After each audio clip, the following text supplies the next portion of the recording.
Hello everyone, thank you for tuning in. Today we are going to be having the first episode of the Warcraft campaign, but right now, surprise stream, I didn't tell anybody about this, but we're doing a prologue. This stream is just going to be kind of a, if anybody doesn't know anything about Warcraft, give you a little background of what we're going to be doing. I'm not saying what we're doing, but if you're really into Warcraft lore, you might be able to know by what the title suggests. So, right now, the only person we have with me right now is Will. Say hi, Will. The camera's on you. Hey, how's it going? So, what we're going to do, I'll put the screen right here. Alright, guys. Will, are you ready? No, but, yeah, let's do this anyway. Okay. So, do you actually, first of all, do you want to tell your backstory? Because it kind of starts off with a little bit to do with your backstory. You might want to say that first. Yeah, sure. You did text it to me if you need to remember all of it. I did. Let me pull it up real quick because it's on my phone. No problem. Because I did text to this guy. This guy calls me up the other night saying, hey, since the only time you're off this week is before we're streaming, hey, can you come in at 11 in the morning at my house? And I said, yeah, why not?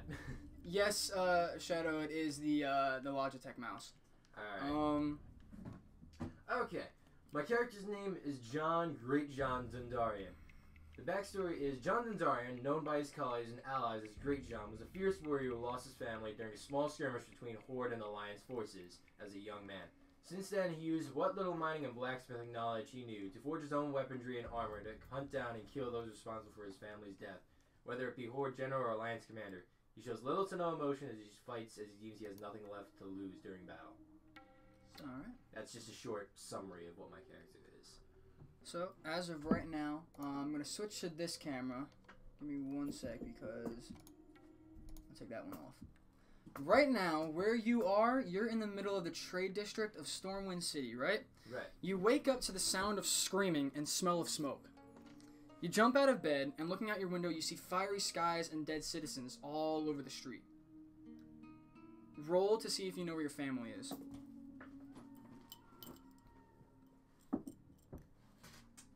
14. Any modifiers or no? You're good. Alright. Walking downstairs, you see that your dad and your sister are kind of holding the door back. And not really, you don't see the door getting slammed into. They're just holding it back. Preventing anything from happening, yes. So when you see them, what do you want to do? I'm gonna question what the fuck is going on, and why are there dead bodies out in the street? Your dad, in kind of a very scared, not knowing what's going on, he's crying, and he says, "The orcs are attacking. I don't know where your mom or your brother are, but we need to get out of here, now." You do see you walk around your house.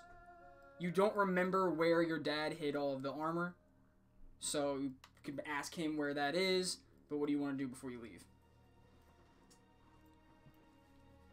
Well, obviously that would be my first option. I would look for the armor and weapons, so should I roll to see if I can find out where they would be? Or? Yes. Alright. 12. He tells you to go behind the main dining table, and there's a chest under the floorboards. Ripping up the floorboards, you see a chest and find a steady bastard sword. It's not the best of swords, but it'll do for now. Better than nothing. You can put it on your sheet as a 1d10 slashing. Okay.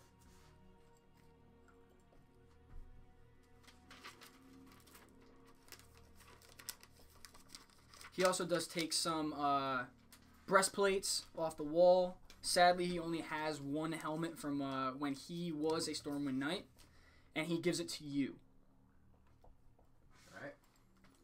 Alright. So you and your father armor up to fight back the green-skinned orcs in Stormwind to get your sister to safety. Your dad throws open the door, looks both ways, and doesn't see anybody or anything. So you guys actually start wandering towards the city gate, right? You make it about here. Alright. And in this little tunnel going out to the front of the city, you see green-skinned orcs coming from each side. You turn around, and there's they don't see you yet, but there's many green-skinned orcs, even more, walking the opposite direction. You're going to have to fight these ones. So, I'll take this. Roll initiative. D4 for initiative, right? Or We're going to do a D4. Alright. 4. And you have a plus... I have a +1, so it's... Alright, you're going to go first. Let me do this. And you can attack. Alright. Alright. Let's roll the hit, I guess. I got a 4. That does not hit. Of course it doesn't. Your dad is going to roll. I should actually Roll. take out my shit. Your dad got a 1. Oh, great. Awesome start. What's up, Matt? We literally just started, so don't worry. It's your brother. Okay. So your dad rolls a 1. What he does is he readies his sword and starts charging in a rage because he does not know where the rest of your family is, whether they're dead or alive. Starts charging at one of the orcs, and he just grabs your dad by the neck and throws him at a wall, and he's like incapacitated for 1 turn. The orcs will attack. Oh, I don't even see that. Does a 10 hit you? I have armor class 16, so no. Okay. Not a 12, so they do not attack either. Both orcs, now that your dad is incapacitated on the wall over there, come over to you and start slashing. And what you do is, like, in a ninja-type manner, you just kind of dodge one and go onto the legs of the other one, going behind them. So now you have advantage on your roll. Oh, nice. Got a 15? That hits. Nice. Should I roll again because I have advantage or no? It does hit, so just roll weapon damage, because that's Okay. really all you have right now. 10. What period is this set in, since it's pre-Cata Stormwind? But I see Worgen below. Right now, yes, this is pre-Cata, because what he's doing is pre-Cata. We are going to be going after Cata, so don't look at the other 4 characters yet. Go ahead. What'd you roll? I just rolled a 4. A 4 for damage? Yeah, for my bastard sword. Okay. And you do have 1 extra attack on this turn. Okay. Should I have to roll again, I guess? Yes. That is a 19. That hits. So go again and roll for your sword. Alright. I got a 2. Okay. I guess I'll just hit the same orc, I guess. Oh, the same orc? Alright, Yeah. alright. So what you do is, standing behind these orcs now, they have not turned around yet, you take your sword, it's all prologue right now, yes. You take your sword and slash straight down this one orc's back, and then slashing to the side, making like a cross in his back, and you kind of just see this green, corrupted blood pouring out from his back as he falls to his knees, and now he's incapacitated for 1 turn. Oh, nice. Your dad gets up, and now he's going to roll. He got a 15. He does attack. Oh, nice.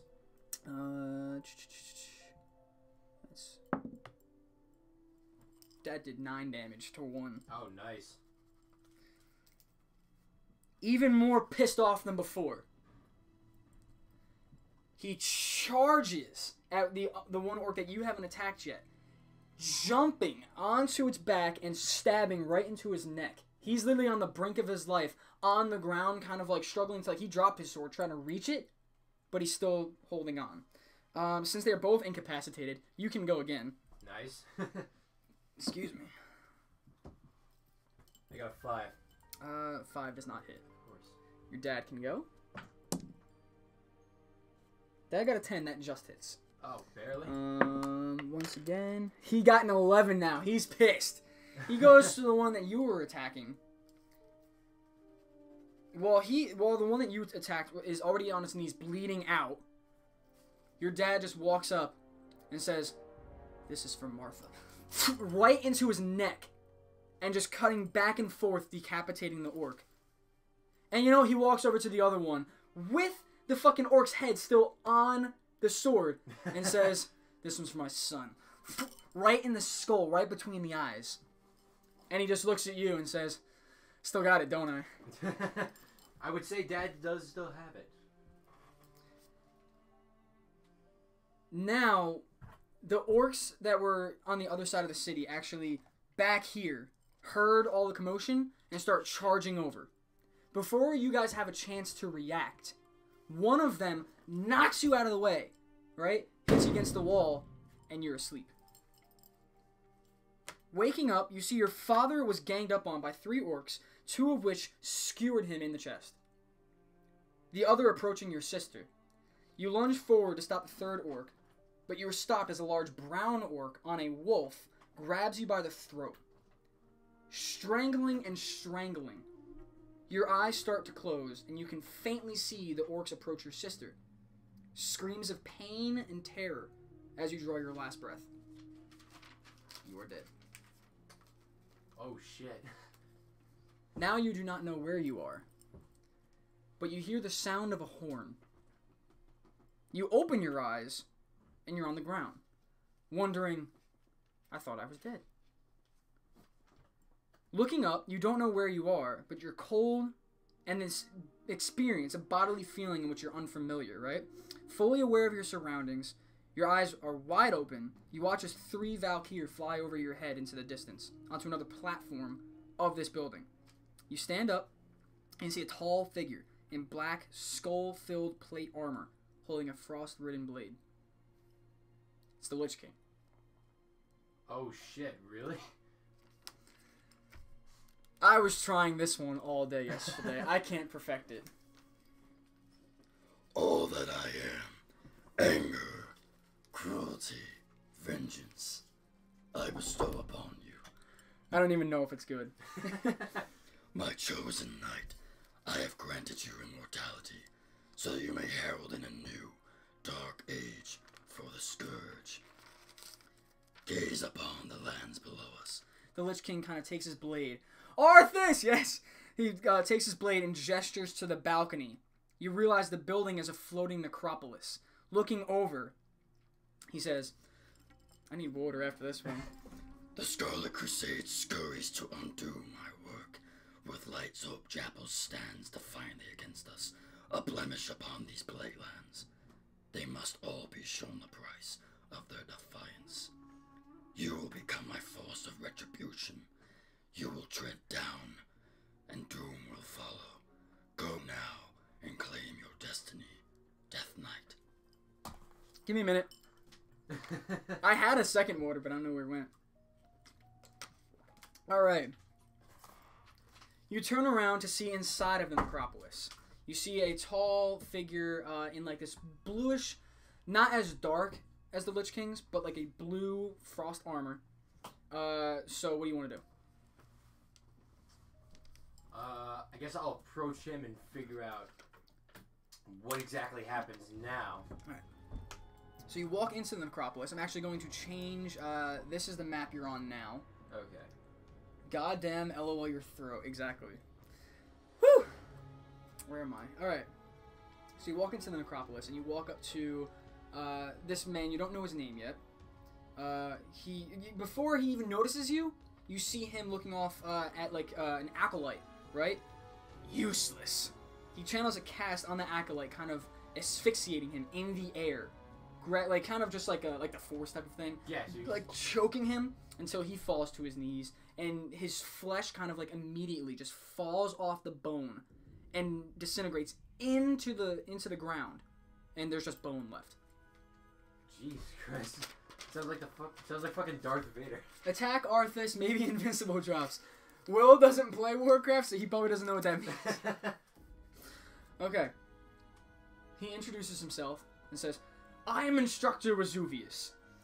This single moment, or the single most important piece of equipment to a Death Knight is the Rune Blade. Search the weapon racks on the floor and locate a battle-worn sword. Once found, take it to a nearby rune forge to create your Rune Blade. You do not have that weapon anymore. They stripped you of everything. Yeah, I figured, so I'll just take that All you have right now is, like, black cloth armor. That's it. Okay. So what do you want to do? Guess I'm gonna go find myself a sword, I guess. Okay. Roll a 1d20 and see how well, if you can find one. 18. You immediately look away from Instructor Vesuvius, and you kind of see that there's 3 different rune forges. One here, and one here in the necropolis. Next to both of them, there are 2 kind of like weapon racks. Many different swords. They all look different. They're all different sizes. Some are good, some are crap. What do you want to do?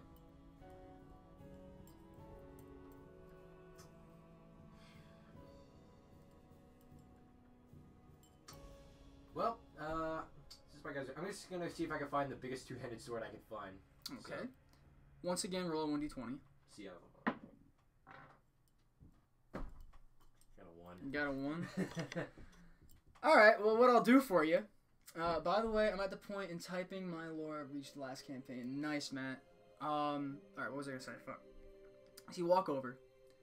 You find the biggest sword there. It looks like they had just got it, and it was like probably like a general sword from the Alliance army. It's like a huge claymore. As soon as you grab it, the hilt falls off, and the whole thing just disintegrates into ash. Oh, great. Of course it does. Yeah. So then you look at some other swords, and before you can even touch them, they're kind of just breaking. But you see this faint shimmering light from behind the rack on the floor, and you see this dagger.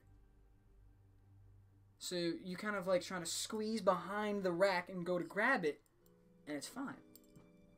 You have a 1d4 dagger. Oh, great.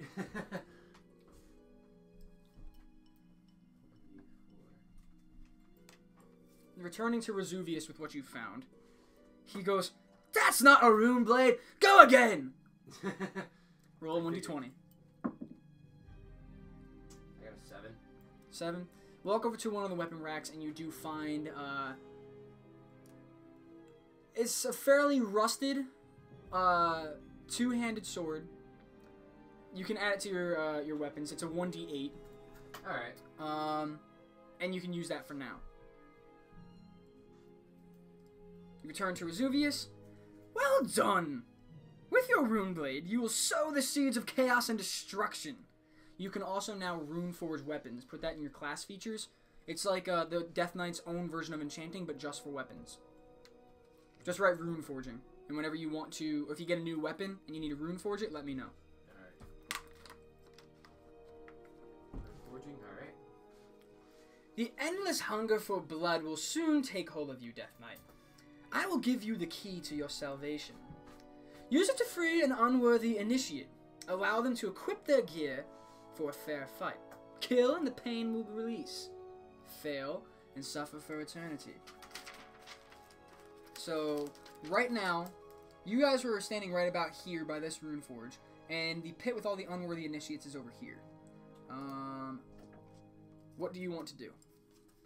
Well, he said I should kill one of them, so I guess I might as well just go and kill. Okay. You make your way over to the pit, and Instructor Vesuvius says, "It is your life or theirs, Death Knight!" You see around the pit, like only on the walls, right? You're in the middle, and you have a whole bunch of room for a fight. But around the walls of the pit right here, right? There's probably one of each race known to man on Azeroth, right? There's a Tauren. There's like a male Tauren. There's a female gnome. There's a male undead, excuse me. There's a female human. There's one of everything. What race would you pick? Kill? I would go with an orc. I want to go with an orc. There's actually a female orc. Shackled onto the ground, kneeling with, like, chains to her neck against the wall. But you see on the wall is, like, a lock mechanism. What do you want to do? Guess I'll unlock it. Okay. Wait, do I have to kill her, like, while she's... No, he said for a fair fight, wait for her to get her armor, and he did give you the key. Okay, so I guess I'll have to unlock her then. Okay. So you walk over to the wall, unlock the mechanism, and the Death Knight says, "They brand me unworthy. I'll show them unworthy." She walks over to this chest and gets kind of like the exact same armor that you're wearing, but in a red tint. She grabs a kind of a greater rune blade than what you have equipped. Roll initiative.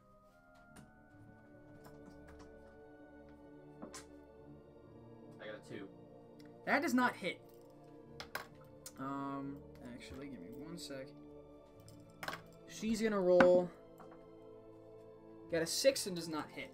So in this fight right now, both of you guys, thank you for the follow on Twitter, Shadow. I'm not gonna go out of my way to start shouting out people while we're in the campaign, but thank you. So in your struggle, you kind of slash your sword, and she leans back. And in the process of you kind of like sword over here, she goes to slash, but she just misses. Roll again. I got an 8. An 8 actually does hit, so go ahead. Okay. Where's my D10? Now that you are a Death Knight at level 1, you do have your Death Coil ability if you so choose to use it. Oh, okay. I'm gonna hold off on that for now. I'm just Okay. gonna use my dual-handed sword. So it's a 1d8. I got a 4. That was 4 to hit? Well, I have 4 for damage. Oh, right, you already did hit. Okay. I rolled an 8 to hit. Yes. And you were just using your sword? Yeah, just using my dual-handed sword. Okay. So again, from the last turn where she misses, you take the opportunity to just stab at her, and you kind of like push into the side of her chest, going through her robes. But as you pull back, there's like a little bit of her flesh that got ripped off, right? With like a green and blue tint of blood on the flesh. So as you pull back, you kind of just wipe that off and ready yourself again. She's going to roll. 17 does hit you, doesn't it? Yep. Okay. Where is my... This is a D10. 1 damage to you. Oh, okay. She kind of screams in pain. Ah! And like leaning down, kind of goes to stab you, and slightly gets you on the side of the arm. So you take 1 damage. Go again. I got a 10. Go ahead. Alright. I got a 5. Alright. Troy. Yeah. I'm here now. Caitlin's picking us up in about like 15 minutes, and we're going to Okay, go ahead. So 5 damage. What you do is you take your sword and after the slash that you saw she did to you, slice real fast and hard right across her chest, slicing her open, and her the robe right here kind of just flaps down. Here, don't get excited. And you deal 5 damage. Now it's her turn. 11 does not hit. Go again. Alright. I got a 15. Okay, 1 sec. 15 does hit, so go ahead. I got a 2 for damage. I didn't even give her that much health. Come on, dude. Alright, once again, you take your sword and slash back the other way across the wound that you had already made, kind of to make like an X mark. This one isn't as deep or as long as the last one, but she's definitely bleeding. So she will roll. Got a 1. As she falls to her knees from the last attack, unaware of where she's putting her sword, kind of just accidentally stabs herself and takes 3 damage. She says, I can accept defeat. Finish me off. What do you do? I'm gonna execute her. Alright. Go ahead. You have advantage on this roll. 18. That's already it. Go right ahead. Roll a 4 for damage. That killed her. Well. So you take her up on that offer.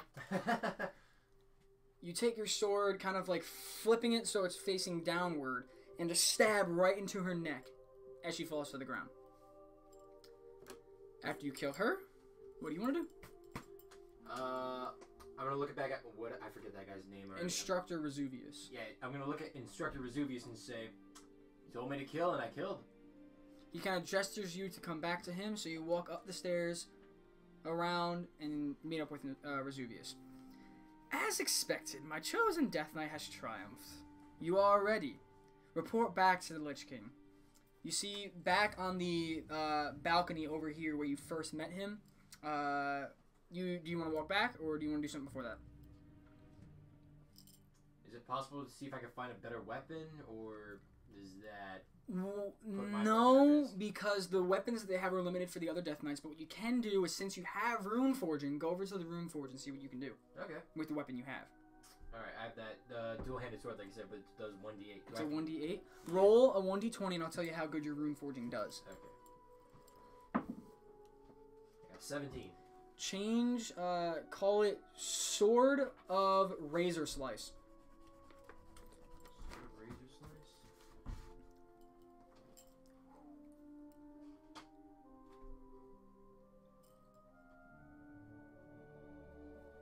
Okay. Alright. And now it deals a 1d10. Oh, nice. Okay. Alright. Okay, now that you have a better sword, what do you want to do? Guess I'm go up to the balcony, approach the Witch King, I guess. The Witch King? The Lich, you know what? Shut up, Troy. Okay? Alright, hold on. It's early in the morning, okay? Fuck. Gotta get myself ready for this one. If Vesuvius deems you worthy, report to High Lord Darian Mulgrain on the lower level of Acaris. Use the teleporter behind you. I didn't do that as much. No, I noticed. Okay, so you see on the map the teleporter behind you. What do you want to do now? Just go through it. Okay. Walking down the balcony, you walk onto the teleporter, and it immediately brings you to this map. You are back on that teleporter, but you see before you, on this little platform, are two Death Knights sitting, the Witch King of Angmar. They're making fun of you. Fuck you. So you see on this platform are two guys on, like, undead horses. One on this, like, crimson-looking death charger. The other one on, like, this more armored skeletal warhorse. What do you want to do? I'm actually going to switch back. And you are right here. Let's see. Do you want to investigate the area? Do you want to go back upstairs? What do you want to do? I'll just investigate the area. Okay, roll 1d20. Alright. I got a 5. Okay, one sec. Excuse me. Okay. That's you. All you see is basically what I told you about the two guys in front of you. You do see that the necropolis branches off into two separate directions, and there's a platform in the back, but you do not see or even recognize the people that are on those three separate platforms. That's it. So what are you gonna do? Can I go closer to the one of those three platforms? I guess see who's on there. If you are where I show you on the map right now, do you want to go left or right? I'll go right. Okay. You'll make it to about right here because your speed's what, 30? Yeah, 30. I'll put you right there. You can roll again. I got a 7. You now see that the platform you're walking to, is a lot bluer in like the walls, the people. It gives like a blue feel, right? So where you're standing, you can actually see over to the other two balconies across the way. Whereas one is reddish and the other is green. Okay. So they're all different colors For a reason. Can I roll to find out why for that reason? Roll wisdom. It's an intellect. So what's your intellect? It's my modifier is -1, but my intellect is 8. Okay. Go ahead and roll with -1.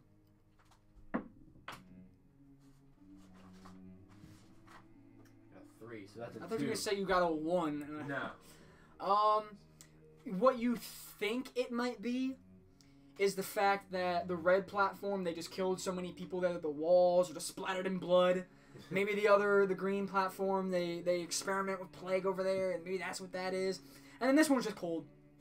That's what you think. So what do you want to do?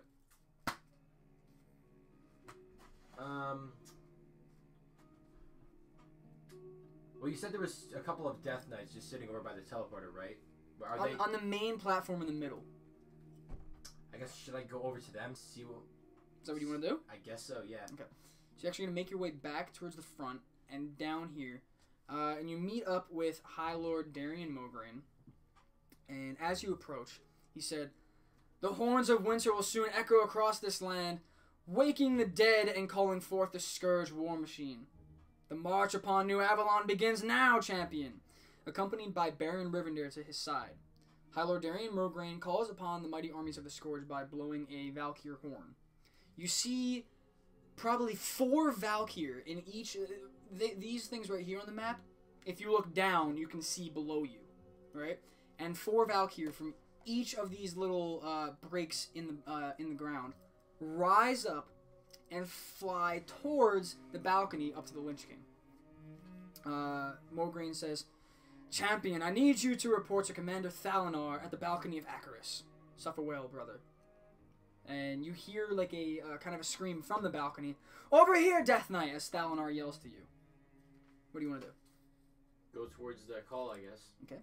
So you walk back past the teleporter onto the balcony, and you see this undead Death Knight Blood Elf sitting on this skeletal griffin. He tells you, "The war has begun, and you will herald in chaos, death, and destruction. Below Acheris stands Death's Breach, the staging point for our assault. Upon the Scarlet Crusade, you are to ride one of my Scourge Griffins down to Death's Breach and meet with Prince Valinor. Do as he says, and you will live to see these lands fall before us." What do you want to do? Always wanted to ride on a griffin, so... So walking over, you actually turn around, you see each of these little peninsulas on the balcony, I guess you can call them. There's a griffin on each side. Doesn't matter which one you go to one of them, mounting onto the griffin, and before you can even give it command, it's already going. It knows where to go. It kind of spirals downward, right? And brings you right here. This is Acheris, right? And brings you to this little hut right here, right? Upon landing, you see many Scourge banners. The banner is like a purplish black. It's got like one hammer right in the middle with 2 ebony frost swords going through, with the Scourge symbol on the head of the hammer. You see tents made from giant bones and blackish purple cloth, right? So what do you want to do? Can I try taking the hammer? It's a logo on the banner. Oh, I thought you were just... you know what, never mind. No, it's the logo on the banner. Okay, so... Since there's several tents, can I just investigate the area, see exactly if I can tell which the differences between some of the tents, I guess, are? Go ahead, roll like investigation. Okay. I don't know why I couldn't think of the word. I got a 9. Okay. You see, hold on, Yotroy, the Prologue going on YouTube. Yes, Matt, it is. You see that there's probably about 3 tents on each side of this road that kind of just goes from this point right here to this point right here in the middle of the town. There's 3 tents on each side. Walking down, you do see that there's this tall, kind of royally dressed, in like red robes, blood elf, standing there in the middle of the second tent on the right side. Whereas the middle tent on the left side, you see like this leper, right? But the other tents don't seem to have anybody in them.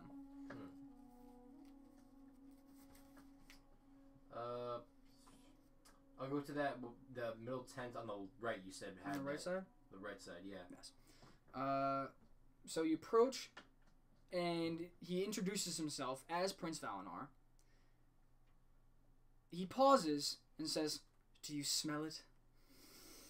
Fresh meat. The scent of Scarlet Crusader wafts through the air.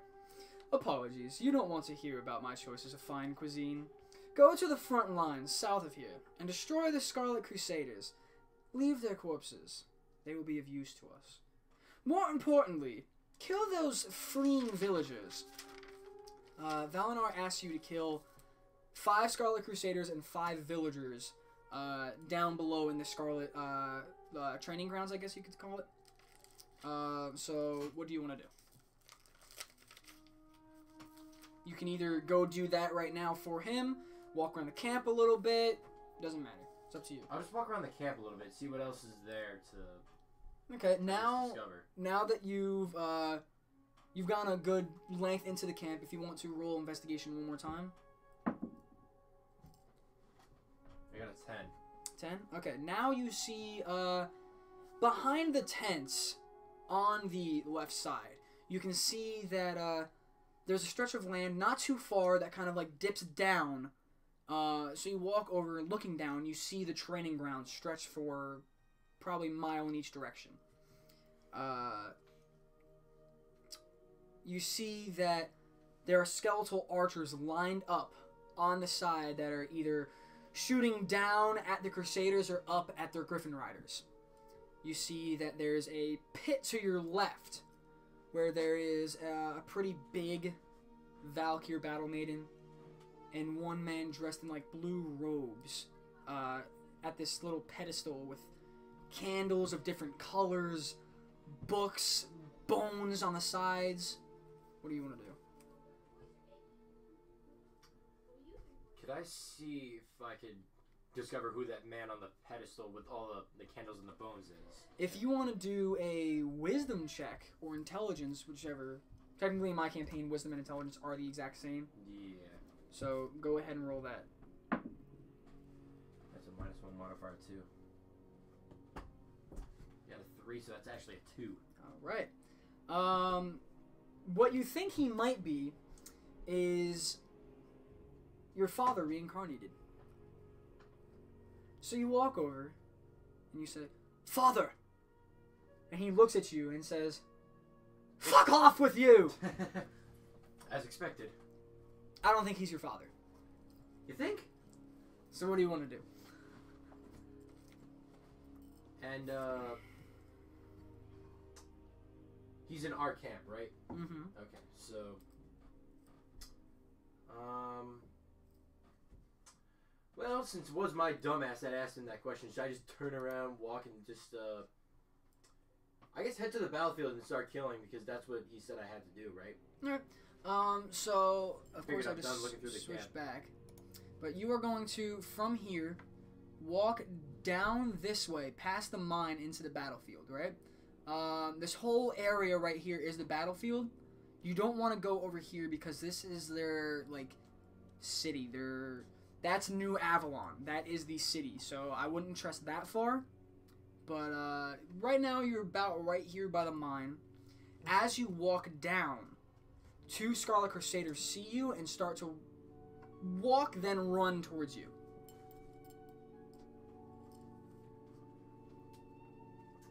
Alright, so... And the Crusaders, those were the guys he told me to kill, right? Those are the ones you're kind of at war with right now. Okay, so might as well engage with him.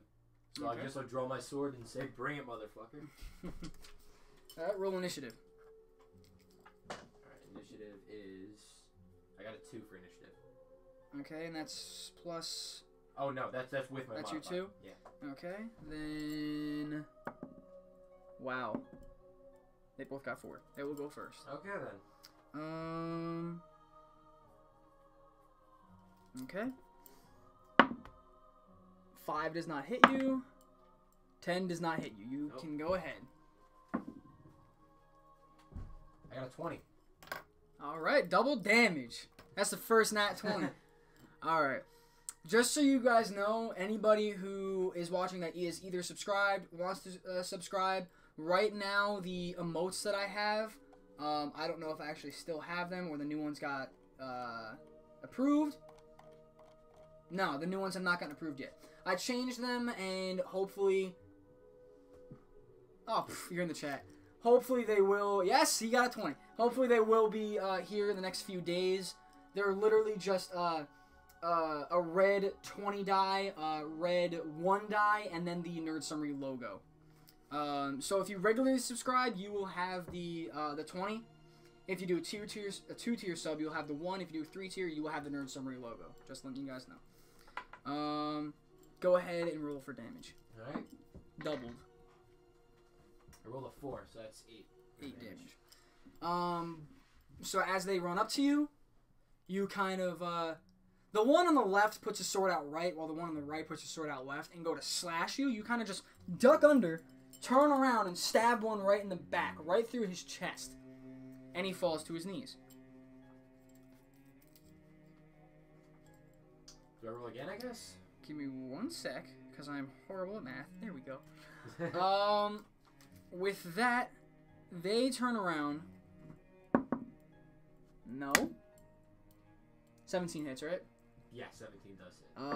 So one of them, as they turn around, the other one that you did not skewer with your sword, slashes back and yells, "Monster!" and just slashes at you for 4 damage. Remember, after every fight, you do get your health back. Yeah, I know. That's actually a lot. Yeah.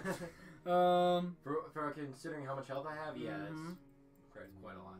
So, the other one fell to his knees. He's incapacitated for this turn. You can go again. Alright. You do have advantage on the one on his knees if you'd like. Okay. I got a 3. 3 does not hit. Yeah, I figured. Go ahead and roll again. Alright. I got a 19. 19 will hit. Go right ahead. 7. That just kills it. Nice. So you go back to the one that you put on his knees, and the wound that you had already made, you aim right for that wound, but turn your sword the opposite way, right? Put it in, and turn, just gaping a hole right inside of him. As soon as you dig your sword in, you kind of grab with both hands and put your foot on his back and pushing his body off of your sword as he falls to his knees. Now the other one is enraged. Where's my... he rolled a 9, but with enrage, you have 3 higher. Still does not hit you. Still, yeah. Go ahead. Careful there. Go ahead. Alright. It's kind of like in the crease right there. Should I roll again? Or? Go ahead and roll again. Alright.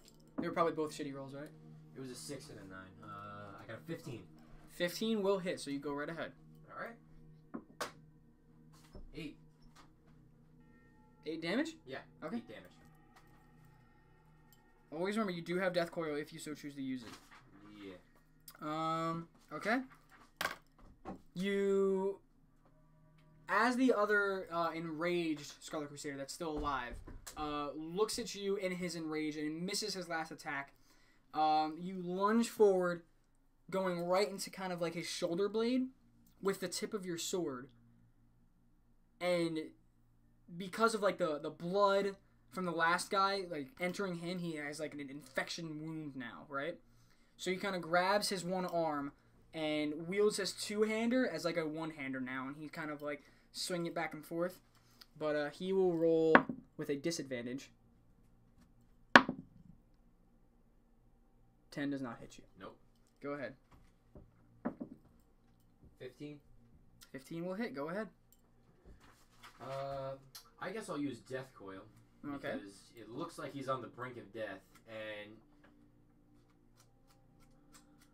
just why not? I guess. Okay. Go ahead. 2 8, 7, and 1. So that's 8 damage. 8 damage total. All right. So you start channeling this unholy power in one hand. You see like a green ball getting bigger and bigger and bigger. As it's big enough, you start seeing in the middle of the ball is like a skull. And you shoot it forward right at him. Hits him in the chest so hard, he kind of gets launched back into a tree and falls down and dies. What do you want to do? Well, guess I'll just, should I just turn around and look at the rest of the, because they're fighting up ahead, right? Mm-hmm. So they were fighting up ahead. Might as well go on and join them. Because he said I had to kill 5 soldiers and 5 villagers, he said, right? Well, five of whichever. 5 of whichever. Mm-hmm. So you got 3 more. Okay, so I'll just go towards the fighting, I guess. See if I can get some... As of now, you can either honestly just turn right around and go to like this hill right here, this ramp up to the camp, because there's already Death Knights fighting there. You can either assist them, or you can go deeper in and have your own fight. It's up to you. I'll go deeper in. All right. As you start venturing forward, you see that there's a whole bunch of villagers or like peasants kind of like axing at some trees. They're just doing their job. They're defenseless, but you also see patrols coming towards you. What do you want to do? I'll go for the patrols. Okay. There's one on horseback while another one is a marksman, right? So, do you want to go for them or? Yeah, I'll go for the patrol. Okay. So roll initiative.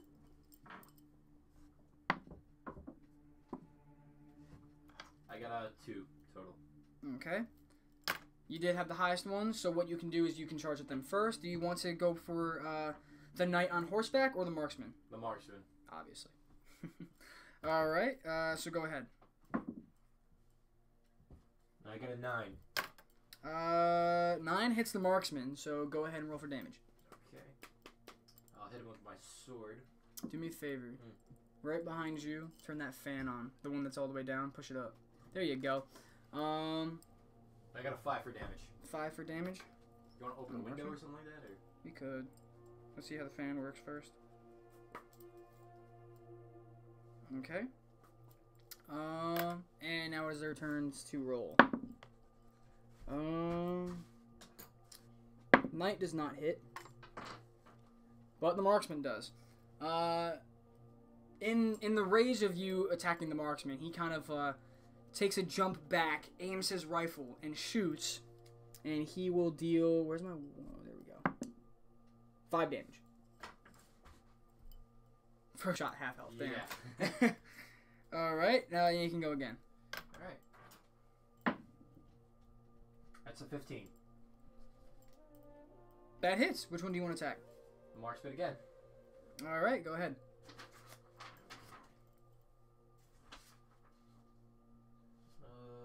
I guess I'll hit him with my death coil. Okay, go ahead. 2d8. 8. 1. So that's 9 damage. 9 damage. You channel another death coil. As the green orb in your hand gets bigger and the skull forms, you shoot it at the marksman. His body gets thrown back into a tree, and it scares 3 of the kind of peasants. Yes, the villagers, peasants. Where 2 of them run away. The other one is like, "This is my time!" and runs over to go to attack you now. So, marksman is dead, but now you have one of the villagers on you as well. Alright. It's their turn, right? Yes, it is the knight's turn. Because the villagers can't, yeah. 4 doesn't hit you, so you go ahead. I got a 12. 12 will hit the knight. You go ahead. Alright. I'll hit him with my sword. Okay. I got a 7. Okay. You kind of reach up at the knight on the horseback and slash him. He falls off the horse and the horse runs away. He's able to get up, but he's wounded.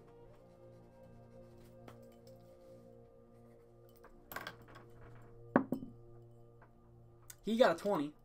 Oh shit.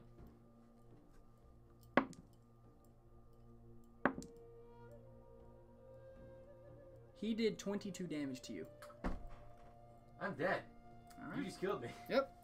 So what happens is they run off back to where they were. He tries to go find his horse, and the villager goes, "I did it!" Even though he didn't do shit. But as your eyes start to close, right? And I don't want to say breath because you're already dead. But as your eyes start to close in your second death, you see a Valkyr descending from Death's Breach, right? Yeah. And says, "Now is not your time, Death Knight," and kind of like channels this cast on you and says, "Rise to fulfill your destiny." And she brings you back Oh, at okay. full health. Okay. Wait, so what are the rules for death? As a Death Knight in the starting area, he is going to die. That's why there are Valkyr Maidens. Just saying. In my campaign, if you die, you die. And you have to make a new character. Just saying. Alright. So now, since you raised again, the villager Might be because of proximity to Acheris, yes. Or still in service of the Lich King. Yes. Shadow, do you play Warcraft? Is that's why you know why that's the reason? Gee, I wonder. Anyway, so what you do is, as you raise and the Valkyrie flies away, the one villager that saw you before, he goes, oh fuck, I'm out of here. And he just darts for it. He says yes. He darts for it, but a couple other villagers are like scared, and one of them goes, I don't want you to kill my family, and runs over with his axe, his like little shitty wood axe, and he goes to attack you. Running so fast in a rage, he goes first. Don't even see that, so I'm just going to pull it out, and that was, he got a 20. Oh my god, seriously? So the villager runs over and deals 4 damage with the axe. Oh, that's it? By Okay. chopping right into your shoulder. Right? So now it's your turn. I got a 20. Go ahead.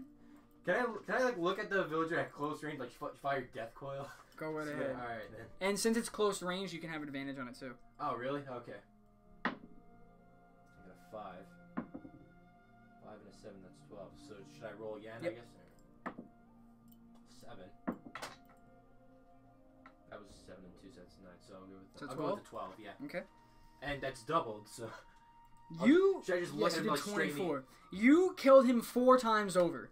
Jesus. 20s for days, yup. What you do is you channel your death coil. His eyes kind of light up. You were so close, the light from the death coil kind of turns his eyes green as well. The channel gets so big, your hand is kind of open like this now. It's not even like channeling it, it's open like this. It's so big. You shoot it right at him, to where it goes through his body. Guts and bones get thrown out from his back, and his body falls backwards. The death coil goes straight through a tree, knocking the tree over, falling on 3 peasants, killing them, into another tree. So you kind of hit your criteria Yeah. for things you needed to kill. I'm just gonna go look over at the knight and be like, what? He's up on the balcony, or not the balcony, he's up at Death's Breach right now. It's kind of like on a hill, so you have to go back up the ramp into the camp. Alright. So I'll just turn around and go back into the camp, I guess. Okay, and you want to go back to Prince Valinor? Yeah. Okay. Reporting to him, what do you want to say? I've killed... Wait, hold on. 1, 2, 3, 4... Technically, you killed... Technically, I killed 6, 6, right? yes. So, I guess... I just tell him that I over succeeded, I guess. Perfect. Report to Gothic the Harvester. He has work for you. He is behind you in the blue robe. So what are you gonna do? Well, I'm assuming he was the guy with the bones and the handles, right? Okay. What are you gonna do? Should I just call him Dad for shits and giggles? If you want to. Alright, I'm gonna do that. Alright. Hey, Dad! So you walk back over, and he goes, what is this tomfoolery? What do you want? Hi, Dad. Death Knight, we have business to deal with. This device I am about to give you is a portable plague spreader. Enter the mines northeast of here, down the hill, and kill their peasants, raising them into undeath as mindless ghouls. Return with 5, and I shall give you your next task. Alright, whatever you say, Dad. He kind of turns around and slams down onto the desk, like leaning into his book in like a pissy rage. Like right? a pissed off rage. Yes. So what you're going to do, enter the mine with this spreader. When you go up to a peasant, you don't even need to attack it. Throw the spreader and roll a 1d4. Okay? Alright. To see what happens. So what you're going to do, walk down into the mine. I don't have a map for the mine. Yeah, you just... Don't worry about it. Alright. Entering into the mine, I'll just describe it for you. You see, as soon as you enter, there's about 15 to 30 feet before it wraps around, and that's all you can see. But there's about 3 miners on the walls here that even when you walk past them, they do not attack. They just kind of like pretend you're not there and they're scared. So what do you want to do? I might as well test that thing that he gave me. Okay. So you said I had to roll 1d4 for it, right? 1d4, yes. I got a 4. Any modifiers or no? Nope. Alright, so I With got a 4, you will throw the pocket scourge spreader, right? And it actually is in range to get 2 miners. The plague just immediately kills them, the plague that's emitted from the spreader, and they die and are raised as ghouls. You now have 2 ghouls following you. Would you like to go again? Sure. Okay. Because I need 5, you said, Yes. right? Venturing deeper into the mine, you see the one that was already there, and you get around that turn, you see one literally right next to you, and then about 5 in this stretch before it turns left again. Alright. We got another 4. Another 4. You kind of throw it at the one right next to you. He dies. You raise him as a ghoul. Go again. 2. Venturing into the mine. You're getting a little cocky, and you're like, I already have 3. I need 2 more. So you throw the spreader in between 2. One raises as a ghoul. The other is a scarlet ghost running at all 5 of you. So initiative. Alright. Initiative is 5. That's wonderful. Before he gets to you, one of the ghoul miners with his pickaxe just stabs at the ghost, and his essence fades away. But anyway, so what are you going to do now? Well, I need 1 more to get them, right? Mhm. So I would have to roll another d4 to see. We'll have to go deeper into the mine as well. Just roll the d4 and I'll tell you what happens. You got a 3. 3. Venturing into the mine, keeping the mindset you only need 1. You throw the spreader at the closest one. It dies. It is raised as a ghoul. So you go back out towards the entrance of the mine, going up into Death's Breach. Are you going to go to Gothic? Sure. Okay. I'll report to him what I found. So as you go up to Gothic with the 5 ghouls, oh come on, way more ghosts than ghouls. Alright, listen. There were definitely always more ghosts than ghouls, but what I had the mindset was, if he rolls a 1, the ghost comes. Because I didn't want to have, like, so many goddamn fights, you know what I mean? So yes, there were definitely more ghosts than ghouls. I don't know if you know this, Shadow. I figured out if you drop the spreader standing in it, I think it's increased if it turns into a ghoul or not. Do it with 1 and stand in the proximity with it. Alright, I'm going to continue playing D&D with you. Anyway. So, the ghouls, when they get in range of Gothic, kind of jump at him and just explode. Right? Gothic says, they know now that the mines are no longer safe. We have pushed them back. Good job. Return to Valinar. He is in need of you. Get back up to the camp and I go report to Valinar, I guess. Okay, what are you going to say? That's... What was his name again? It was... Gothic. Gothic, yeah. He told me to report to you. You said you needed me. Okay. How good, it is you. Brother, I have had an idea. Return to the mine as the Scarlet Crusade is fleeing, and hide under the coal in a minecart. Infiltrate them from behind. Scouts have reported the mines go down to their ships on the beachhead just east of here. Oh, I am good. Board one of their guns and blast them into oblivion. Take this horn to call a griffin when you are done. So what you're going to do is go down to this beachhead over here, right? The mine is right here, and there's minecarts all around there. So what are you going to do? Well, you said one of them leads to the beachhead, right? All the minecarts have to get taken to the beachhead, yes. So it doesn't matter which minecart you enter. You just have to find a minecart that has stuff in it that you can bury yourself in so they can't see you. Okay, do I have to roll, like, do the minecarts contain any specific materials? Like, well, let's do this. Metals. Let's do this. You venture back down. You venture back down to the mine. You see about 5 minecarts. Actually, let's say 6. Roll a 1d6. I got a 2. You go to the second minecart that you see. Approaching it, you see that there's most likely just enough coal that if you were to spread it out, get in, and put it on top of you so they can't see you, it'll most likely work. Okay. So, do you want to... Would I have to roll for that? Or okay, I'll just choose that. Alright, you want to get into the Go cart? with that approach, yeah. Okay. Yeah. Kind of spreading the coal out. Some you actually probably put on the floor. You get into the cart and start pulling it back onto you. You might even go over the cart and grab the ones you put on the floor to put back on you, so it's not even suspicious that they're on the floor, right? You are almost fully submerged to where if you kind of look up through the coal, you can kind of see like a hole through it. You're waiting there for about 5 minutes. Getting pretty annoyed. Yeah. But you hear footsteps, and one of the miners walks by. He says, Where did this come from? I better get this down to the ships before the foreman sees it. And he kind of just latches on this rope and pulls it. It's a little heavier than he expected, but he's walking down this path right here, down the hill, and all you see are these hundreds of heavily armored Scarlet Crusaders with guns, on horseback, mounted to cannons, etc. Going through this whole onslaught of Scarlet Crusaders, there's about 2 boats right here, and he puts you onto one. Drops the cart, leaves it, and he runs away. There's nobody on this boat. What do you want to do? Well, he did tell me to man the cannons on the boat, right?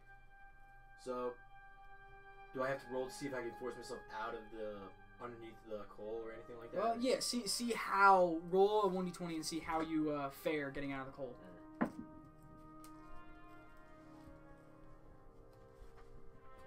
5. All right. You kind of push it all off of you, and it flops onto the ground on the side of you, making a loud noise. But luckily, you are far enough from like onto the boat and the ramp that reaches down to the beachhead that nobody hears you. You're covered in coal, but you see there are 2 guns aimed at Death's Breach, while all the Scarlet Crusaders that are on the ground are looking towards it. 2 guns aiming that way. What do you want to do? Just him quickly jump on one of the guns, and he said to blast him to oblivion. He said, if I remember correctly. So do I have to roll for that, or go ahead. I got an 8. 8. As you are firing the gun, you kill about 50 soldiers. There's around maybe 100, 150. But neglecting to realize that they had cannons, they shoot at you, and you take 15 damage. Dead again. Valkyrie Battle Maiden comes down and says, I will come 2 more times. Fulfill your destiny. Do after not this or just in general? After this, well, one more after this. One more after this. Fulfill your destiny and do not upset the Lich King. Channels the cast to raise you again. Keep in mind you only have that 1 more time. Okay, so I gotta use it wisely. Okay, so...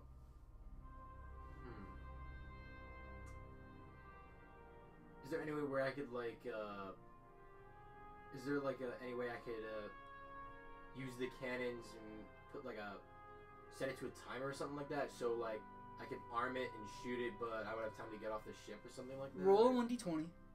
Don't die, Will. Thanks, Matt. Roll a 1d20. I got a 20. Perfect. Nice. What you do is you jump into the second gun. And what you do first is you fire at their cannons. There's about 5, right? And you just go into a fucking rage. And just shoot all of them, breaking them. But because you aim at them first, the Scarlet Crusaders are coming at you. Some of them even make it onto the plank up to the ship. You shoot at the plank first, breaking the plank so they can't get up. And start shooting at them, right? You wipe out the entire fleet on this beachhead. All of them, even the cannons. Everybody is fucking dead. You did it. Nice. So what are you gonna do now? See if you remember what to do. I had to report back to... Wait. I had to report back to him after I succeeded in shooting them to oblivion, if I remember right. Okay, so... How do I get back to the camp? He gave you a horn, if you remember. Oh, yes, that is right. He did give me a horn. So I'll blow that horn, I guess. And he said one of the griffin would come and pick me up. So once they're all dead and wiped out, you blow the horn for a griffin, and it flies you back fairly slowly, so you can like look at the landscape of New Avalon from a whole different perspective, right? You can even see into the city.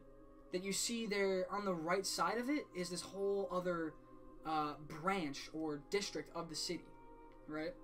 There's a huge chapel, there's barracks and stuff like that, but you don't even like see like dots of people. You see in New Avalon there's many Scarlet Crusaders, but in that branch there's nobody. Land and Death's Breach right in front of Prince Valinor. What are you gonna say? Well, I've succeeded in blowing them all to oblivion, but I noticed that... Whoa! All of them? Yes. The entire Scarlet Fleet wiped out in a matter of minutes. They're all dead on the beach. If you want to take a look, yeah, they're all dead. I see potential in you, Death Knight. Hand this report to High Lord in Acaris. He hands you a sealed scroll. This will inform him of all of our progress at Death's Reach. Mograine will undoubtedly reward you for your greatness. Now go. You take the griffin that first took you down to Death's Reach back up to Acaris, right? And you walk towards Mograine. I believe it's this one? Yes. So what are you going to do with the High Lord? I'll walk up to him and hand him the scroll that he said, Okay. He opens up the scroll, and he kind of, like, looking at it like I am right now, looks up at you like this.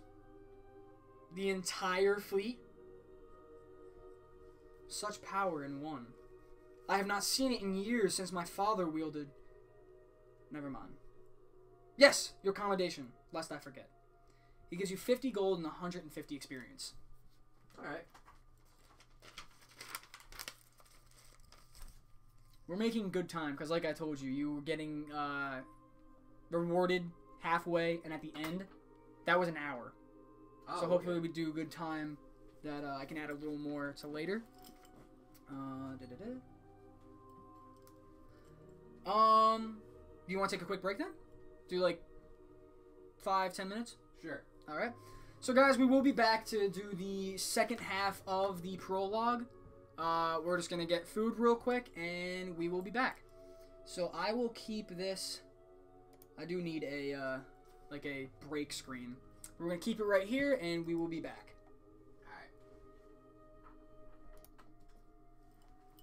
Alright. Wait.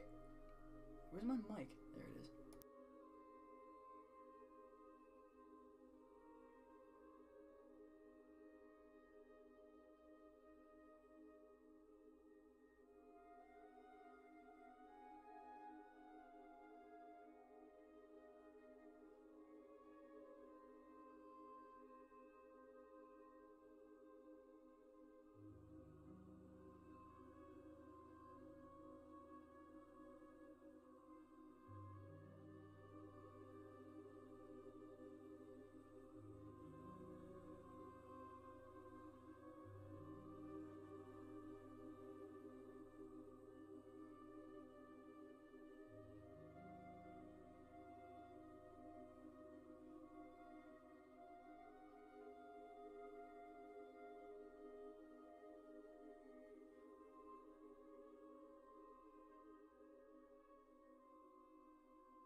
Alright, we're back.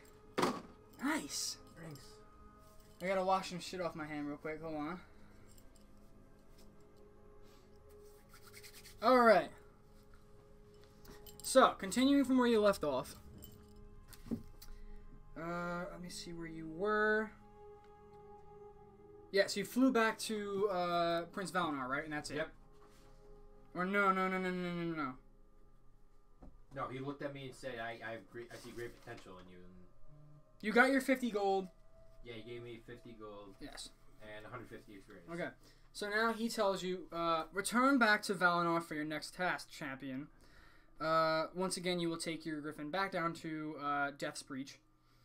Excuse me. And you want to walk right over to Valinor and get this started? Yeah, sure. Alright. So Valinor says, with every enemy slain, our strength grows. We mustn't relent. The ghouls have already begun their assault on New Avalon and taken the Crypt of Remembrance. Venture south to the crypt and report to my dear brother Calaseth. I said it wrong. Calaseth. He will be expecting you. Ride now, Death Knight. On the side of him is this Acheris Death Charter that awaits you. It's kind of like the one that Mograine rides, like the Crimson one, but this one's blue. So you ride to the crypt. Alright. Oh, change the cam scene. Thank you, guys. Thank you. Alright. See that? I'm going to have to remember that every single time. So, at the crypt, you are right here. Okay? Venturing down into the crypt, you see 3 people. One, a man that kind of looks exactly like Prince Valinor. That's what we're here for. Thank you, Matt. One who looks exactly like Prince Valinor in kind of like a different shade robe, right? Baron Rivendare, who is always next to Mograine, is actually here now. With the leper that you saw that was at the camp. The camp, yes. So what are you going to do? What was his brother's? His brother was Seraphil or something like that. What was his brother's name? Valinor? No, his brother. Calaseth. Calaseth. Okay. I guess I'll approach them and ask them if they know where Calaseth is. Okay. You walk over to Baron Rivendare and you say, "Do you know where Calaseth is?" And he kind of just like looks at you with a confused face and just points at the guy who looks exactly like him. Oh. Or Okay. like Valinor. Okay. So you want to walk over to him? Yeah. Okay. So Calaseth, I'm gonna say his name wrong every fucking So time. many times. Calaseth. Ah, Death Knight, you have arrived. Rivendare, if you will. Baron Rivendare places a lockbox on the table. Shadow, yes, I do skip a lot of the quests here because some of them are kind of irrelevant to what I'm trying to show him. Puts the lockbox down. Calaseth opens it and reveals 2 burning pig stickers. Discover the truth about the Crimson Dawn. What is it? Who is it? Why is it? Burn them. Torture it out of them. Persuade them to talk. Trying to remember where I am. Okay. So, with that, you need to actually go into New Avalon now. You need to go to the Scarlet Crusaders and kind of torture them to find out more information about the Crimson Dawn. So, what are you going to do right now?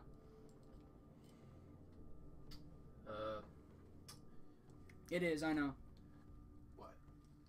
He said the starting zone is unnecessarily drawn out in the game. It is. Alright, I guess I'll go into the village and start torturing them. That's what he said he needed to be done, right?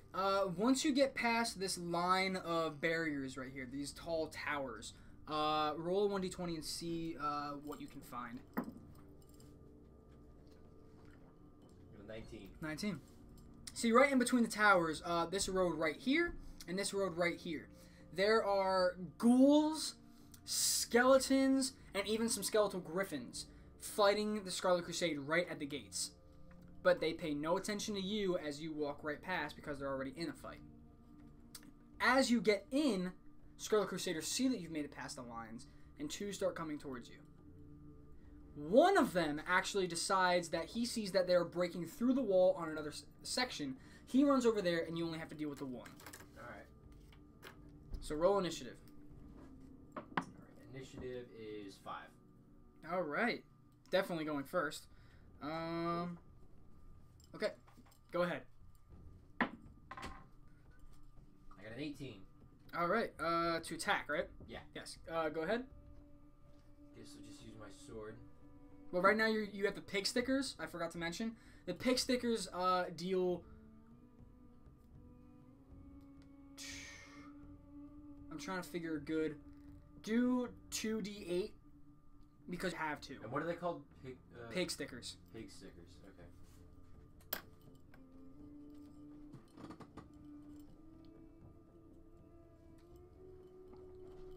2d8, you said.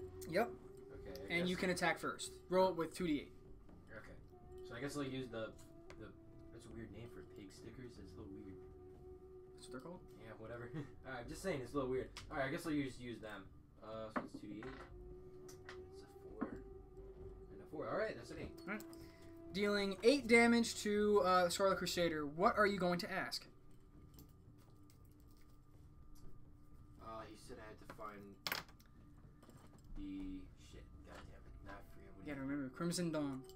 Information about the Crimson Dawn. Okay, so I guess I'll ask him what is the Crimson Dawn at I guess like as he's on the ground, I grab him by the neck and be like, "What the fuck can you tell me about the Crimson Dawn?"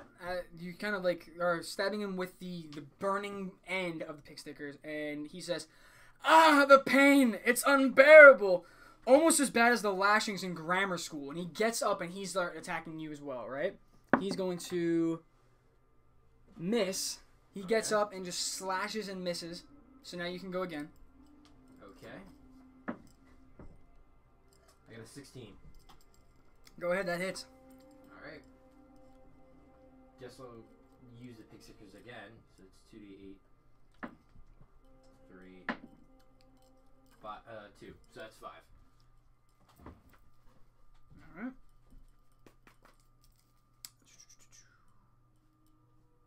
Okay.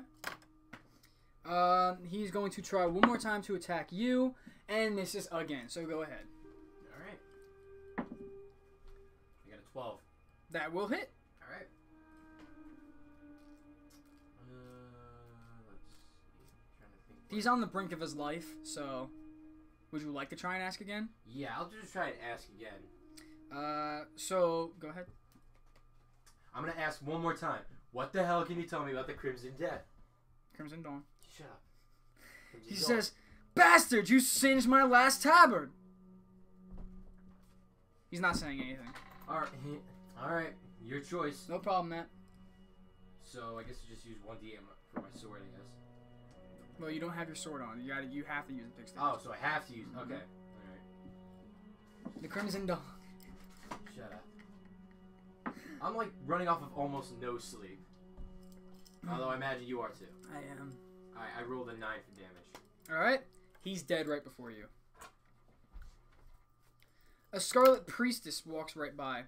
And sees that he's dead. Or dying. Tries to channel a cast to heal. Doesn't get it off. Runs over to start attacking you. You what, 16? Yes. Smites you for 4 damage. Okay. So now you may go. Excuse me. I got a 20. Alright. Go ahead and roll for damage. Okay. Try not to overkill it. 3. It's 11 damage. Times 2, that's 22 damage. Alright. Before you stab the second one, right? You kind of stab one of your pig stickers in, right? Dealing 11 damage. What are you going to ask? What do you know about the Crimson Dawn? I'll tell you everything. Stop, please. We have only been told that the Crimson Dawn is an awakening. You see, the light speaks to the General. It is the light. The High General chooses who will go and who will stay.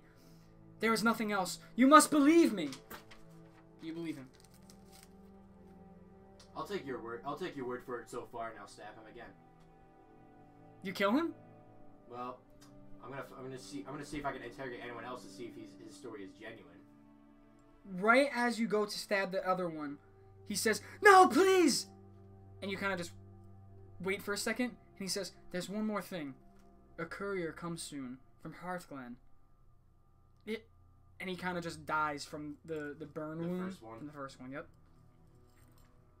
So that's really all you can find out right now. Okay, so I guess I'll just toss his body aside. Okay. Can I interrogate anyone else around, or is that really it for now? If you want to see if you can find out any more information. I guess I'll try to find one more guy, see if I can get any more information out of Okay. him. You want to just go to the gates of the ones that are already being attacked and try that, or Sure. okay. So venturing back, you weren't actually where I had you. You were like on this side. Right here, all the Scourge and Scarlet Crusaders are attacking each other.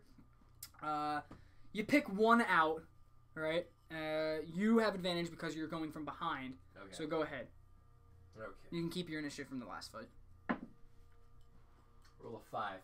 5 to attack. That does not hit. You'll walk up and kind of stab at it, but miss, where he feels the heat on his side, but turns around to attack you. Just misses.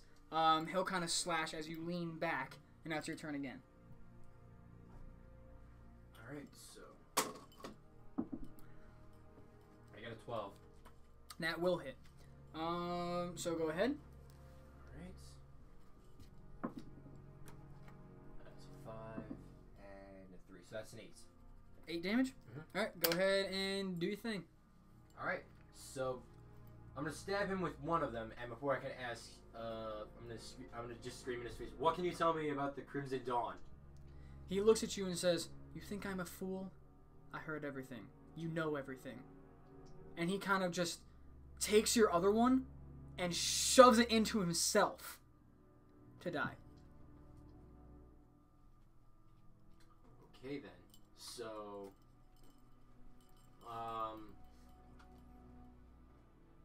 if he says that's everything, I'm not sure if I want to take his word for it though.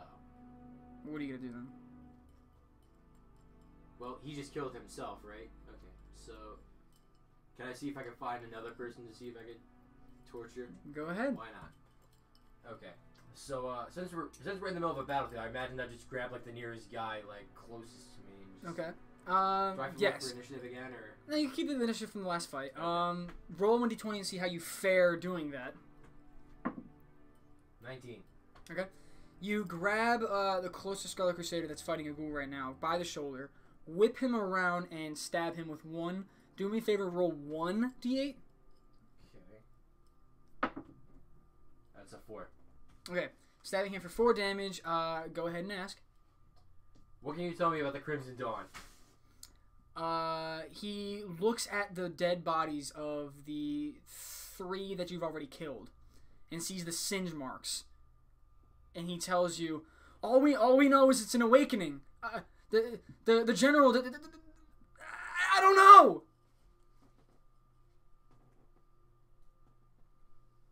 Well, that's what the first person told me, that it was an awakening, so... Fair enough. So I guess should I just roll another d8 to see Go ahead. what the damage does? Alright, that's an 8. Okay. He's on the brink of his health, but because of you are in the middle of the battlefield, one of the ghouls behind him kind of just slashes down, ripping his back open, and he falls down and he's dead. So what are you gonna do now? Well, that's what? I think 2 people confirmed that it was an awakening. And then another person said that a courier was coming. I guess I'll report back to him, Keliseth? Yeah, Kelis. I keep forgetting his name. Keliseth. If you want to write them down, technically right now because it's just a prologue, you don't need to. But when you actually do the campaign, you should write down names. Okay. Okay. So returning to Prince Keliseth, in the Crypt of Remembrance, tell him what you found out.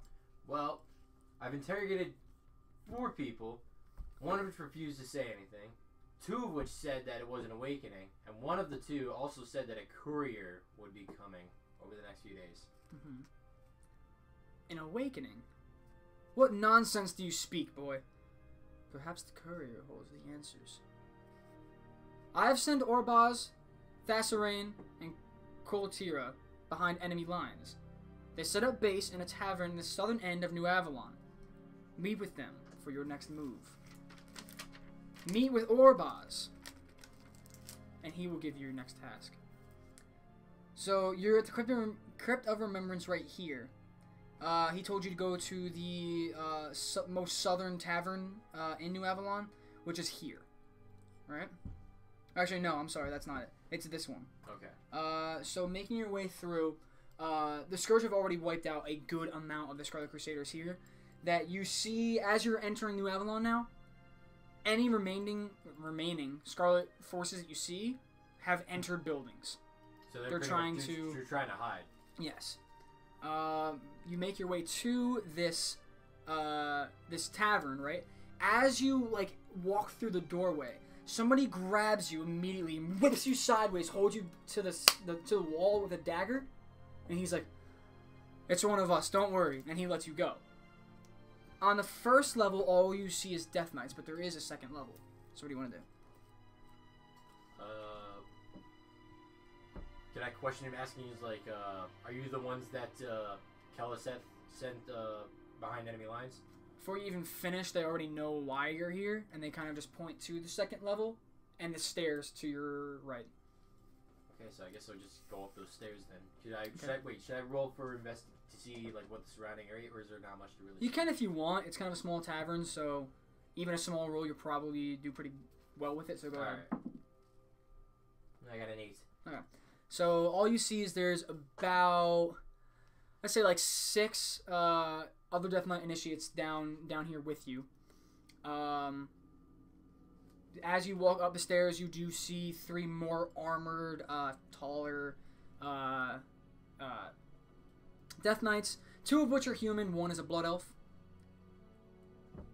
Do you want to ask who's who? What are they doing? Blah blah blah. Yeah, I guess I could ask like what they're doing back here. I guess what exactly did Keliseth send you guys here for? Get rid of that. Okay, so 2 of them introduce themselves. One of the humans is Orbaz. The other one is Thasarain. Well, the Blood Elf is Keliseth. No, this is Koltira. Sorry, I'm messing up my own names. Okay. Orbaz says, looks like they'll let anybody into the Dark Order these days. When I was given the gift, things were different. Much different. Now about this courier. He kind of takes a pause, looks at the other guys, and says, "We haven't got a damned clue about the courier." But he points at scarlet corpses along the floor of the first level and says, "But I was able to beat something out of that one." Inside the Scarlet Hold, they keep a schedule of all patrol routes. It is the largest building in New Avalon, northeast of here. Go. So, the building, Warcraft names, they're all similar, yeah. So, the biggest building in New Avalon, you can see it on the map, right? Which one do you think it is? I'm assuming it's this one right here. That's the biggest building in New Avalon? Keep looking. The whole thing? New Avalon is this little area right here towards the coast. Okay, so which one's the biggest? I'm assuming one. Yes. Of these, yeah. I didn't know if it was this small area or that whole. No, yeah. The other area, that actually, I don't know why it doesn't say on the map that's New Avalon, but you can see Tyr's hand is onto the side. That's when you were doing that quest blowing up the fleet. When you look over, you can see there's like nothing over there. There was like nothing. Yeah. Okay. Nothing moving. So, you make your way over, because like there's nobody in New Avalon now, they're all in the buildings. Once you get to this big stronghold, you have to fight a few Crusaders and Marksmen to get up to the second level. Excuse me. As you get in, there's honestly not even that many in there in the first place. The first level, you do see one of the Scarlet Knights, and they're running up to you. So I imagine that I have to roll for initiative now. Yep. Right. I got a 3.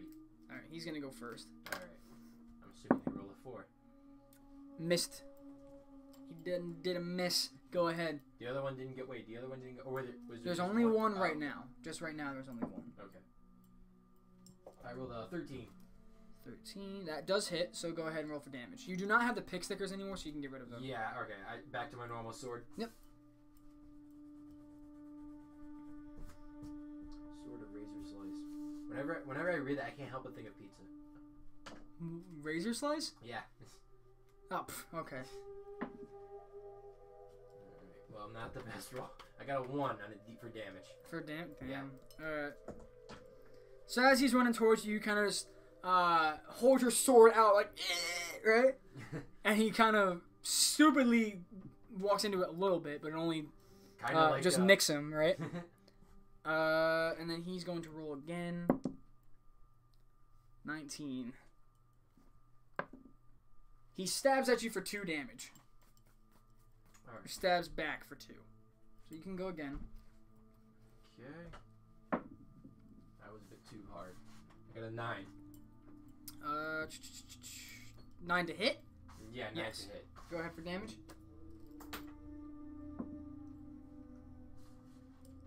Okay, I got a 6.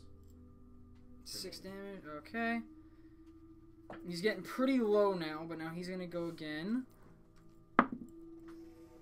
Roll the 1. You rolled a 1. As he... If it's a... wait, Razor Ice or Razor Slice? It's Razor Ice. If I said Razor Slice before, I messed up. Yeah, you did say razor slice. It's Razor Ice. See, he knows more than I do. Anyway, so he kind of... the Scarlet Crusader will whip his sword back for a huge charged attack. And as he does that, he accidentally hits a torch off the wall. Right? Falling to the ground and kind of just igniting this hay bale. He falls down, burns and dies. But now there's a fire. Great. There's no other hay bales around it. There's just the one. So if you want to act on that, if you want to keep going, that's up to you. I'll just keep going because you said it's just the one hay bale for now, right?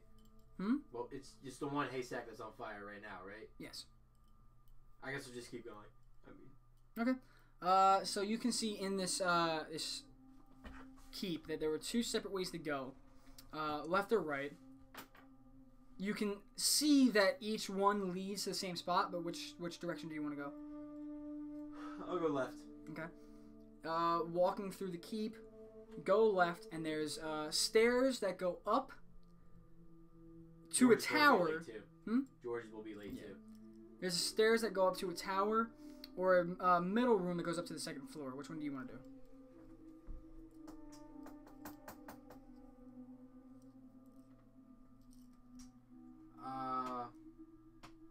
You said the middle one goes to the 2nd floor, right? Okay, I'll take the middle one. So you go into the middle room, whereas there's another doorway that led from the other direction if you went that way. Okay. There are stairs that go down into a basement, and the stairs that go up. Choose. I'll go up. Okay.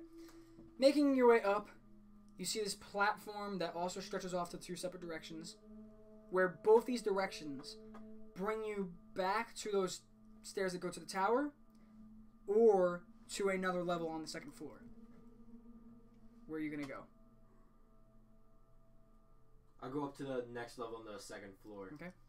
Winding around into this other level, you see this huge open room, whereas 2 Scarlet Crusaders are watching the doorway, and you have to deal with them first before you can do anything in the room. Okay, do I have to roll for initiative again?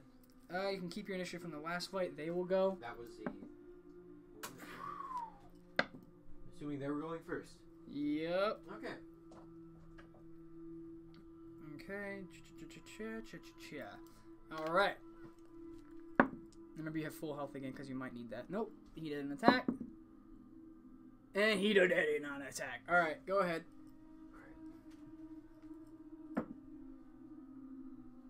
I got a 12. Does that hit? That can hit either of them. Okay. And what do you want to do? I'll use my sword. So 1d10 damage. Okay. Got a 5 for damage. Okay. And that's just on one of them?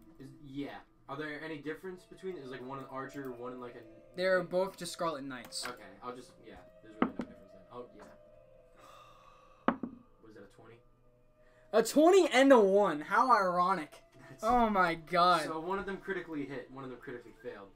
One of them runs up to you, dealing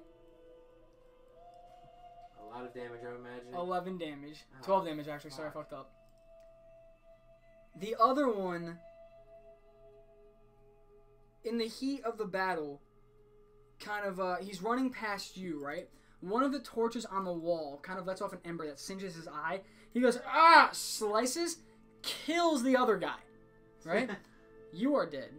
A Valkyrie flies in from the bottom of the keep up to the second floor. Raises you and says, this is your last chance. Don't mess it up. Brings you back. The other Scarlet Crusader actually had just patrolled downstairs to go check for more. So right now the room is open. Do you want to investigate? Sure. Any modifiers or no? No. Okay, so just roll to investigate. Yeah, I got a 16. 16, okay. So you can see that this room is kind of like a rectangular shaped where it stretches out that way. There's about 2 steps that lead up to a little platform where there's a table with a heavily armored, like, red and yellow plate-wearing man standing at the table. So what are you going to do now? So, wait. Like, he's just sitting at the table, right?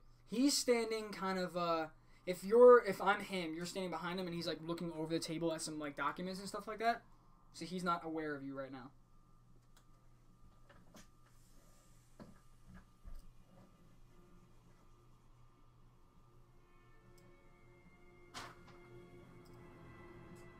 I'll just fire Death Coil at him, I guess. Okay. Advantage because he doesn't see. Okay. Go ahead. I hope I don't use that one. That one was a 4. The other one's a 20. Really? Yeah. Alright, there you go. You think I'm kidding? Look. Okay. So double damage. Go ahead for Death Coil. It's a 7 and a 6, so that's 13. Well, 26 damage. It's not bad. Your first shot hits him in the back to where he falls down on the table, hitting his face and kind of like breaking his nose and shit like that. He's bleeding from the face. He literally on the brink of death turns around and says, "The crusade will be victorious," and starts running towards you. As he's running, 15 does not hit, right? No. Just missed. Alright. As he's running, slashes and misses, and kind of like went a little too fast, and he runs behind you to where he turns around, but now he's behind you. So what are you going to do? I'll just use my sword on him. I still have to roll to hit. Yes. It's 14. That will hit. Okay. Go ahead and finish him off. Alright. Where's my D10? Here it is. Got 2 for damage. So, doesn't finish him off just yet. He's going to roll one more time. Got a 12. He does not hit. So he's going to try to slash one more time. And kind of just the blood dripping in, from his nose to his mouth. He's spitting it out. And as he spits, he gets a little blood in his eye. And he just can't see where he's swinging. So go again. Alright. I got a 9. That misses. So he will go again. He got a 19. Excuse me. Jesus. Where am I looking here? 4 damage. Alright. He's able to brush off some of the blood that got in his eye and get a successful slash onto you. And you do 4 damage. Go ahead. Got 14. That will hit. Finish him off. Alright. Set that last turn. Roll a 3. You killed him. Oh, finally. Alright, so what you do is he's literally on the brink of his death. He's bleeding like profusely from the face. You grab him from the shoulder and you say, "No, they won't." Stab him right in the chest as he falls down to his knees. Pull it out, and he lands flat on his face. He's dead. What are you gonna do?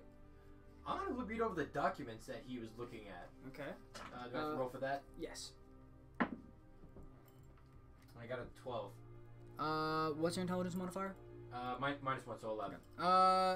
You're looking at the documents, and you don't really see anything that stands out as, like, patrol documents. You do see a map with X's on it, but that's just of the map you see now, basically, with X's on Death's Breach, the Crypt, Acarus.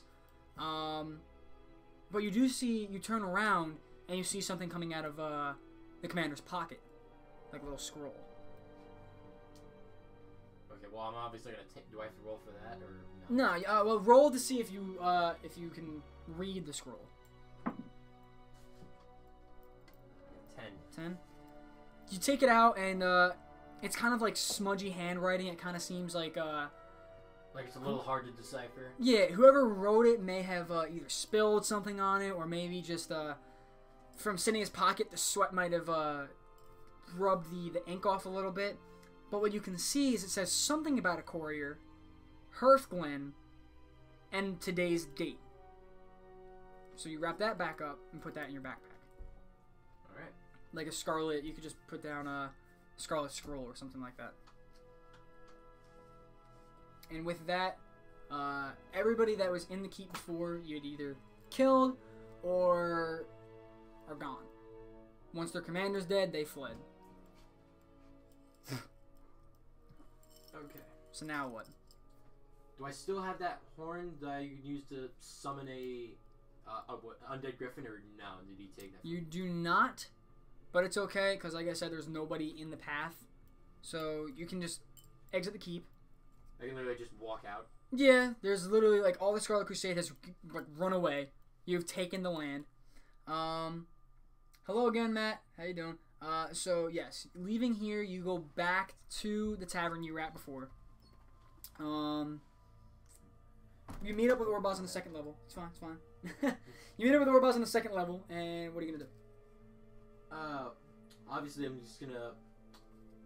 Well, first, I'm just gonna pull out that scroll that I found. Okay. Show it to him. He kind of quickly takes it in a dickish manner, right? And he's reading it. Worthless cretins have been busy. Northern patrols, southern patrols, eastern patrols. Aha! This one. It's coming from the western plaguelands. This is coming through today. I need time to think of a plan. Report to Knight Commander Plaguefist at the Chapel of the Crimson Flame. The chapel is actually just right outside of the tavern, up this little road right here. This is where you are, right? You go up this right here, and that's the chapel. Okay. So you walk outside. You do see another human Death Knight, kind of dressed in this reddish, fiery type of armor. As you approach, he sees you, and he's getting closer to you. He says, "Nothing of importance here. The cowards have already fled. But we did find something interesting. We got here and tore the place apart. We entered the prison house. Well, seems the Scarlet Crusade has been busy imprisoning Argent Dawn members. I was going to do it, or I was going to go in there and finish the job, but you may do the honors. Particularly, there is a feisty human in there you'll take great pleasure in executing." He smiles and walks away.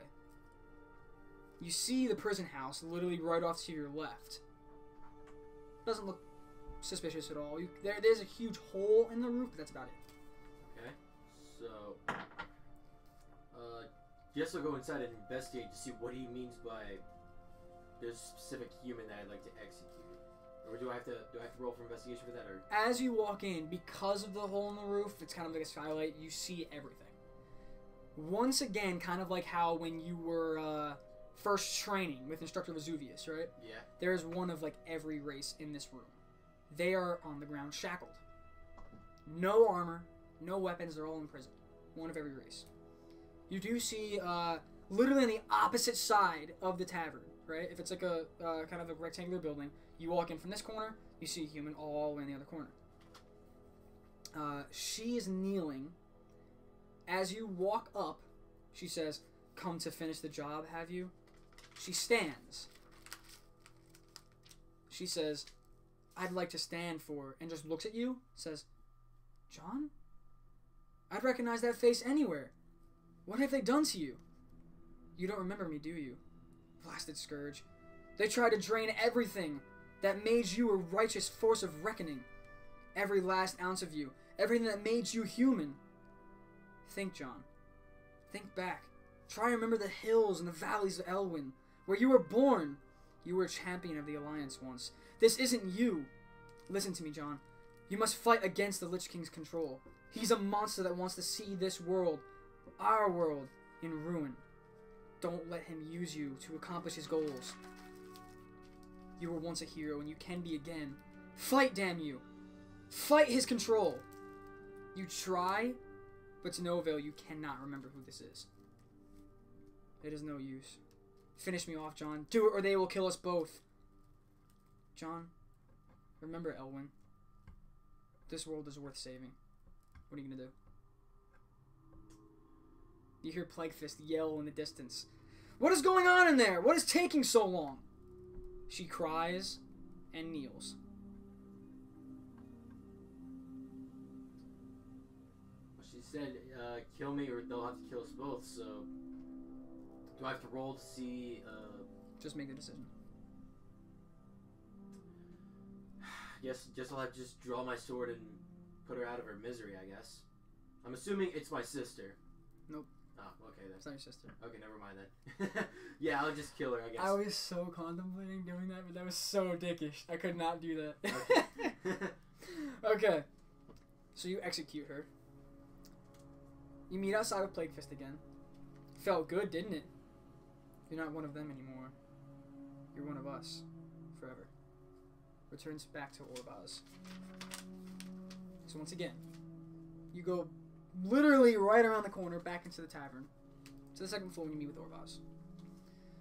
So while you were out burning churches and murdering vermin, I thought of a plan. The courier is supposed to be here within the hour. Hide behind a tree and ambush him. That's my plan. Kill him. Take his clothes and his belongings. You'll need a disguise. Kind of just gestures for you to go. He's kind of like pissed that you're still there after you just finished your sentence. He's like, alright. Alright. So you head out. And if you were at this tavern right here, just down the road a little bit is where all the trees are. They kind of taken everything down to make this land for them to build stuff, right? There's a few trees down right here in the middle of these two paths. You hide behind one tree on this path right here. And you're waiting for a few minutes. But you finally, the courier comes, right? So what are you going to do? So he doesn't know I'm there, right? The courier does not see you behind the tree. Okay, so I'm gonna see if I can fire a blast of death coil at him. Okay. See if that would... Go ahead and roll a hit. I got a 13. That will hit. Okay, so it's 2d8. Where's my d8? Here it is. 3. I got 5 damage. That kills him. Seriously? He's just wearing straight cloth armor. He's not doing nothing. Alright then. He's, the tree made it into the quest. Yup. I had to. I wasn't gonna do the fake tree that he puts up. It's an actual tree. But anyway. So yes, you walk over to his corpse. Nobody's around, so what you do is you just start ravaging through his stuff. You take his bag, his clothes, and it's kind of like, not because you have to, but drag the body off behind the tree so nobody sees it. Okay. Now what are you gonna do? I've already put on the robes and stuff. Not yet. No, you still have that in your hands. Well, I'm assuming I would have to wear that because didn't he say like I needed a disguise for that? You want to change now? I guess so. Okay. Because no one's around and no one knows that I killed him. So you change into his clothes. Even better because you are a human Death Knight. The disguise is more recognizable. Believable, yes. And that didn't mean recognizable. But anyway, so returning to Orbaz, you hand him a note that was in the courier's bag. He says, "The armies of Hearthblend and Tirisfal will be walking into a massacre," and he smiles. Now for the second part of my plan. You are going to deliver this message to High General Abindus. That's why that's what the clothes are for. The message must reach her, so there's no suspicion. We want them to think. I can't talk. We want them to think everything is going according to plan. Abindus is at Knight's Harbor, southeast of the Overlook. I can't talk.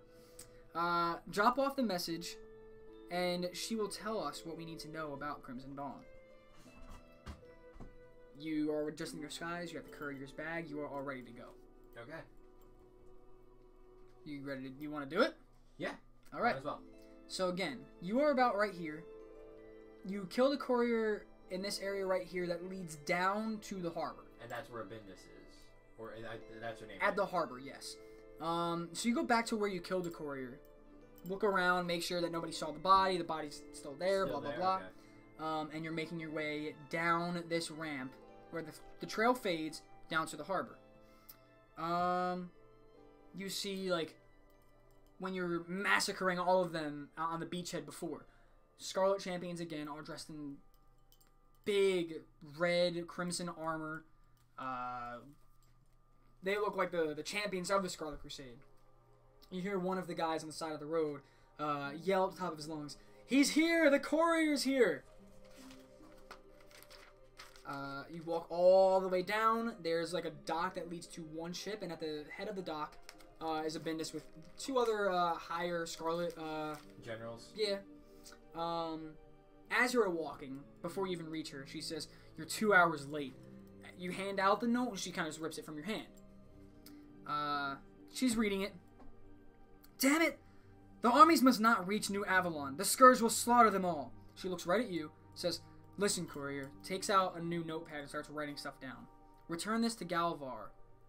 And she finishes the note, hands it to you. Kind of like seals it and hands it to you. "Now go, make haste." And she turns around, continuing her business with the generals. No one suspects a thing. So what are you going to do? Just turn around, walk out. Alright. Go back up.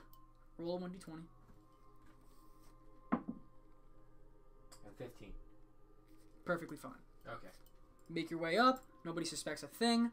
At the top of the path where there's like only 2 champions left, Scarlet Champions, you drop your bag on the ground. They walk over and they actually they help you put everything back in your bag. You look up, and one of the champions actually sees the blue light in your eye and has suspicion, but doesn't say anything about it. He kind of just hands you. Weird. He hands you back your bag and just stares at you all weird, taking a few steps back to his position. But you're good. So what are you gonna do? I guess I'll just keep walking, and as I'm a fair enough distance away, should I just take out that note and read what she wrote on it? Or should I just give it to my general at the camp? You want to just go back to the camp then, to the tavern? Yeah, sure. Okay. So once again, I always actually forget to do the maps. So yes, you came back to where you were before, and you follow the path back to the tavern. Once you are there, you take out the note and hand it to Orbaz. He reads it. "The Crimson Dawn is their plan to reach Northrend? They sail to their deaths. Take what you have discovered to the High Lord. He most likely will find this of use. Take this Death Gate. Dassaran! Acaris!" And he just opens up Death Gate back to Acaris. You want to use the Death Gate, or do you want to do something before? Is there really anything else I could do before? Like, Not much. Yeah, I figured. So I just use go through the gate. Okay. Walking through the Death Gate, literally as soon as you walk through it doesn't even feel like your body's been teleported anywhere. It's almost like a doorway. Right into Acaris. You're right in front of High Lord Darian Mograine. John, inform me of your business. Tell him everything that happened. Alright, well, I delivered the note to Abindus, and she told, she wrote this, should I just pull out the note that she just wrote Sure. me? You can hand it to him. She wrote me this note and told me to report back to, well, the courier, quote unquote, back to my High Lord's mess, so I'll just hand him the note that she wrote. So he reads it, and he kind of just looks back at you and says, "You have become an instrument of doom. Only one task remains. Light's Hope Chapel. Report to Scourge Commander Thalinar at Brown Man Mill." Shadow, I did not do the entire quest where you have to mount on the Drake and shoot down because I didn't know how the fuck I'm gonna have him do that. Don't worry, we skipped that. So yes. Where am I at? Yes. So what you're gonna do is he actually opens up another death gate to bring you right over here on the map. Alright? If this was Death's Breach, turning around into Death's Breach, you can see no dragon. Yes, sorry, dude. You walk through the mountains here, down a path. You see this mine right here? Right over Acris? Yes, yeah. You walk through there, and it kind of brings you to this mill right here. Once you get to the mill, yes. Thalinar says, Champion, the battle has begun. Make your way over to the chapel and assist the High Lord. Take this, and he hands you a Scourge banner. Your health is doubled, and all of your damage is going to be doubled. Oh, okay. Just for this fight, though. Oh. Alright, so you just run right across, it's just straight dart for the chapel, and you literally see just huge abominations. The abominations are just body parts of slain members of the Horde, the Alliance that the Scourge has sewn together to make these huge giants. There's ghouls, geese, fucking lepers, all over. It's all the Scourge forces are attacking this chapel. With a few of the Argent defenders. 3 of the defenders are coming over to you. So now you have to roll initiative. Alright. Whoops. I got a 5. Alright, they all rolled 1. What you can do is with the Scourge banner, you have inspiration, which means you can attack twice. Oh. So I'm going to... There are champions, so they do have a good amount of Health. armor and health, yeah. Let's do... Alright. Go ahead. I got 13. That will hit. Oh, nice. And remember, your damage is doubled. Alright, so... If you get a 20, it's quadrupled. That's amazing. I'll just use my sword, which is a 1d10. So 7, so it's 14 damage. 14. Okay. As you slash down on one of the champions, you kind of look to your side, Mograine, wielding his huge, like, unholy weapon. You don't necessarily know what it is, but it looks powerful.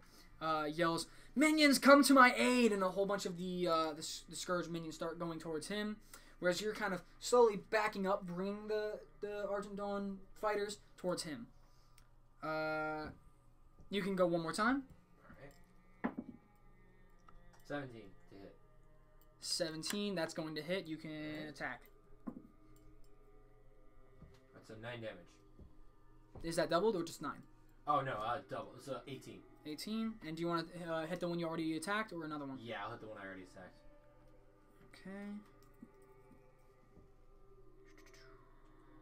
Okay. Hope you cut down on the NPC RP after Light's Hope. Nope. He's got to know all of it. Well, say there's like 100% of the RP in game. I have about 80 of it. I did cut down slightly to the shit you don't need to know. But he needs to know a lot of it. Okay. So, you got 2 more. They are going to attack.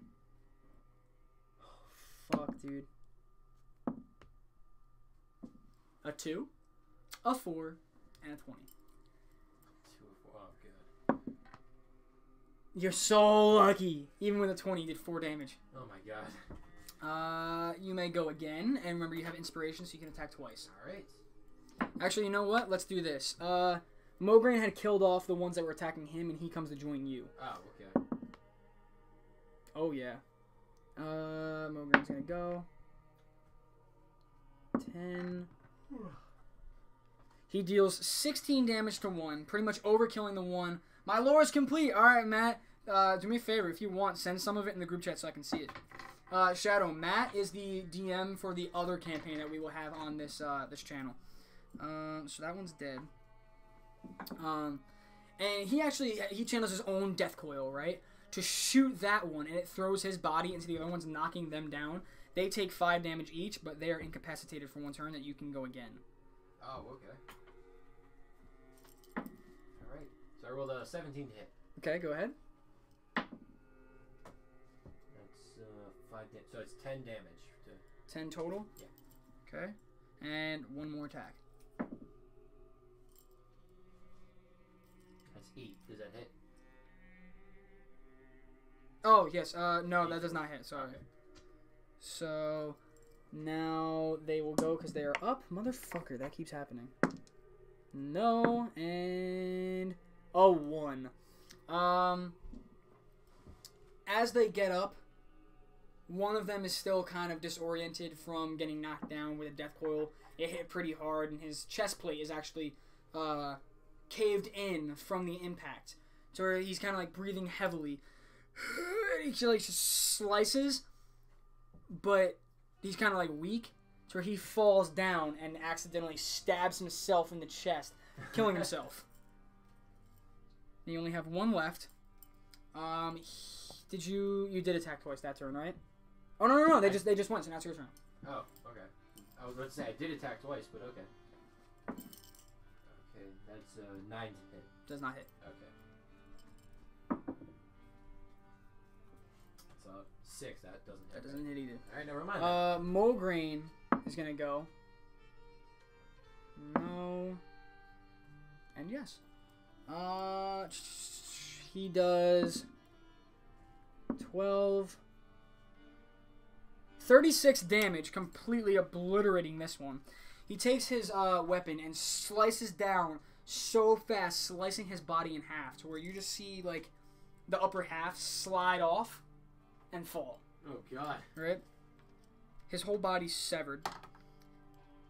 The Scourge is winning, obviously. So many Argent Dawn are dead. I put it in the... Okay, I'll read it when we're done with here, because we're pretty much almost done. Yes. There's so many Scourge left. Not many Argent Dawn. But Mograine, as he's going to attack another, one of the Argent Dawn defenders, just kind of like gets stuck. And he says, "My power wanes. What is this? I cannot strike!" And you see off in the distance is a paladin riding like a Argent horse with armor. He kind of just yells from the distance and says, "You cannot win, Darian." Assuming a loss, Orbaz flees, runs away. All the remaining Scourge kneel with Darian in front of the chapel. Stand down, Death Knights. We have lost. The light, this place, no hope. Darian sheaths his weapon, the corrupted Ashbringer. Tyrion, the paladin that was in the distance, comes up and says, "Have you learned nothing, boy? You have become everything your father fought against. Like that coward Arthas, you fed upon the misery of those you tortured and killed. Your master knows what lies beneath the chapel. That is why he dares not show his face. He sent you and your Death Knights to your doom, Darian. What you are feeling now is the anguish of 1,000 souls. Souls that you and your master brought here. The light will tear you apart, Darian." Darian stands and unsheaths his sword. "Save your breath, old man. It may be the last you ever draw." The feeling of like an earthquake occurs as a blinding light appears behind all the Death Knights. High Lord Alexandros Mograine, like an image of his body, appears. "My son, my dear beautiful boy." Darian turns around and yells, "Father!" And an image of Darian as a younger boy emits from his body, right? And he yells, "What is?" And then just the image yells, "Father, you have returned. You've been gone a long time, Father. I thought, no matter. I wish to join you in the fight against the undead army."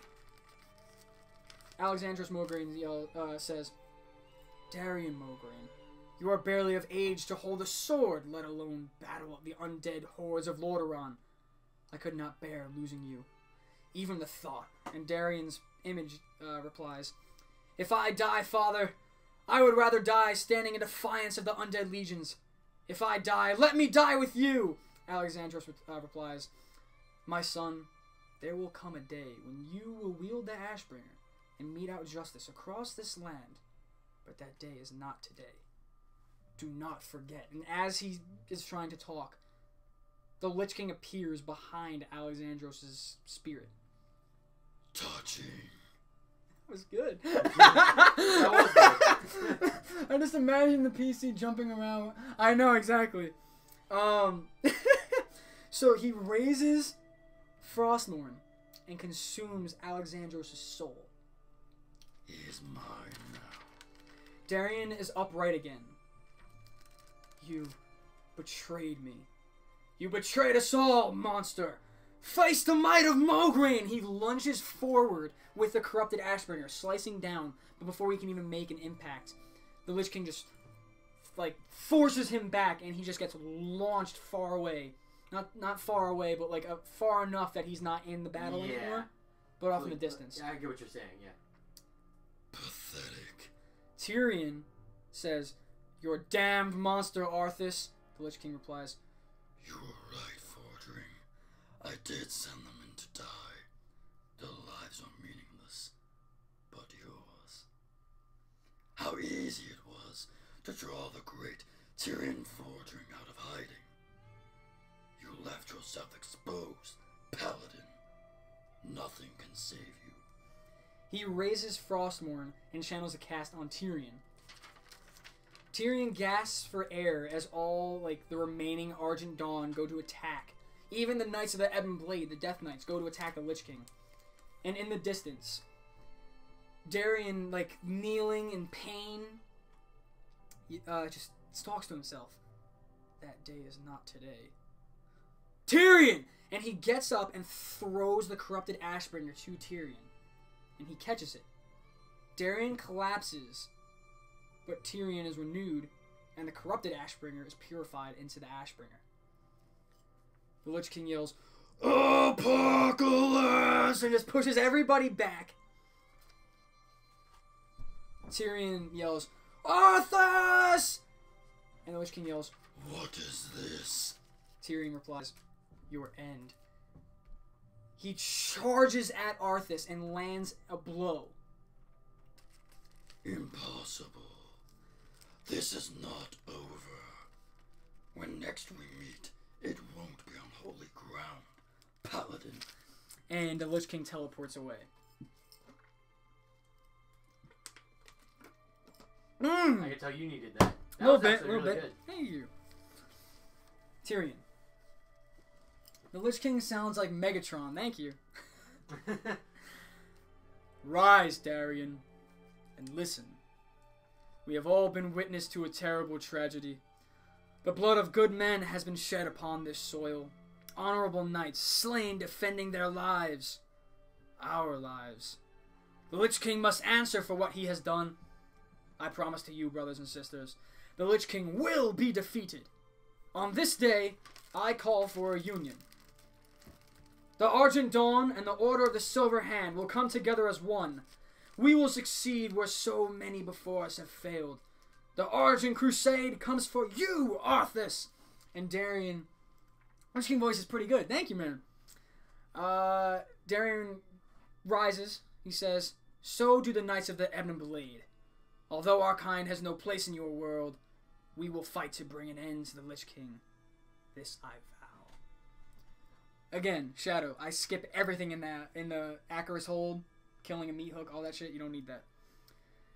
A mage of the Argent Crusade conjures a portal to Stormwind.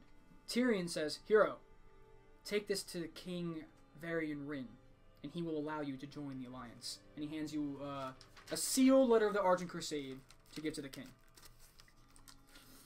At the gate, you make your way in. You are here now. Yes. Yes. Tomato throwing time. Anyway. So you're making your way in, and literally all the guards who see you are spitting on you, throwing tomatoes, bananas, rotten fruit. And it's pretty anticlimactic. You literally just make your way this way through the city, blah, blah, blah, through the trade district, past Old Town to the keep. Stormwind guards are yelling on the way, "Monster! You disgust me!" or "How dare you set foot in our city, murderer!" And as you get to the king, he says, "You have mere moments to live." Kind of like taking a step back, because witnessing all these royal guards around you in front of the king, you're a little worried. So all you do is hold out the letter. Yeah. You present it, and he reads it. Were it not for this, you'd be a mere bloodstain on my floor. Only an endorsement from one of the greatest paladins that ever lived could have saved you. And here you are. We will accept you as you were before you were brought into undeath. Glory to the Alliance. You may roam the city. And we are going to end it there. Wow. That is your prologue. Holy shit. Look at this shit. Look at this. Look at all these fucking pages. Anyway. Holy shit. So, campaign starts in just under 2 hours. I'm going to cut it here. Thank you guys for watching. Whew!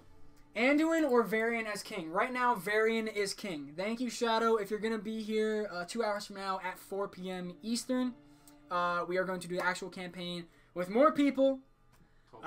It's going to start basically at the beginning of Wrath of the Lich King. They go to Northrend, all that shit. And that's where we are right now.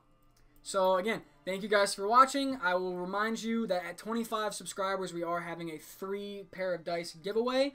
I probably will got notifications on for the channel. Alright, sweet, man. I'll show you. These are just some of the sets of dice that I have. See you in a bit, Matt. With this bag is full of sets. And then I have a whole nother box right there. But anyway, 25 subscribers, I will be giving out sets of dice. And we will see you in 2 hours. Say goodbye, Will.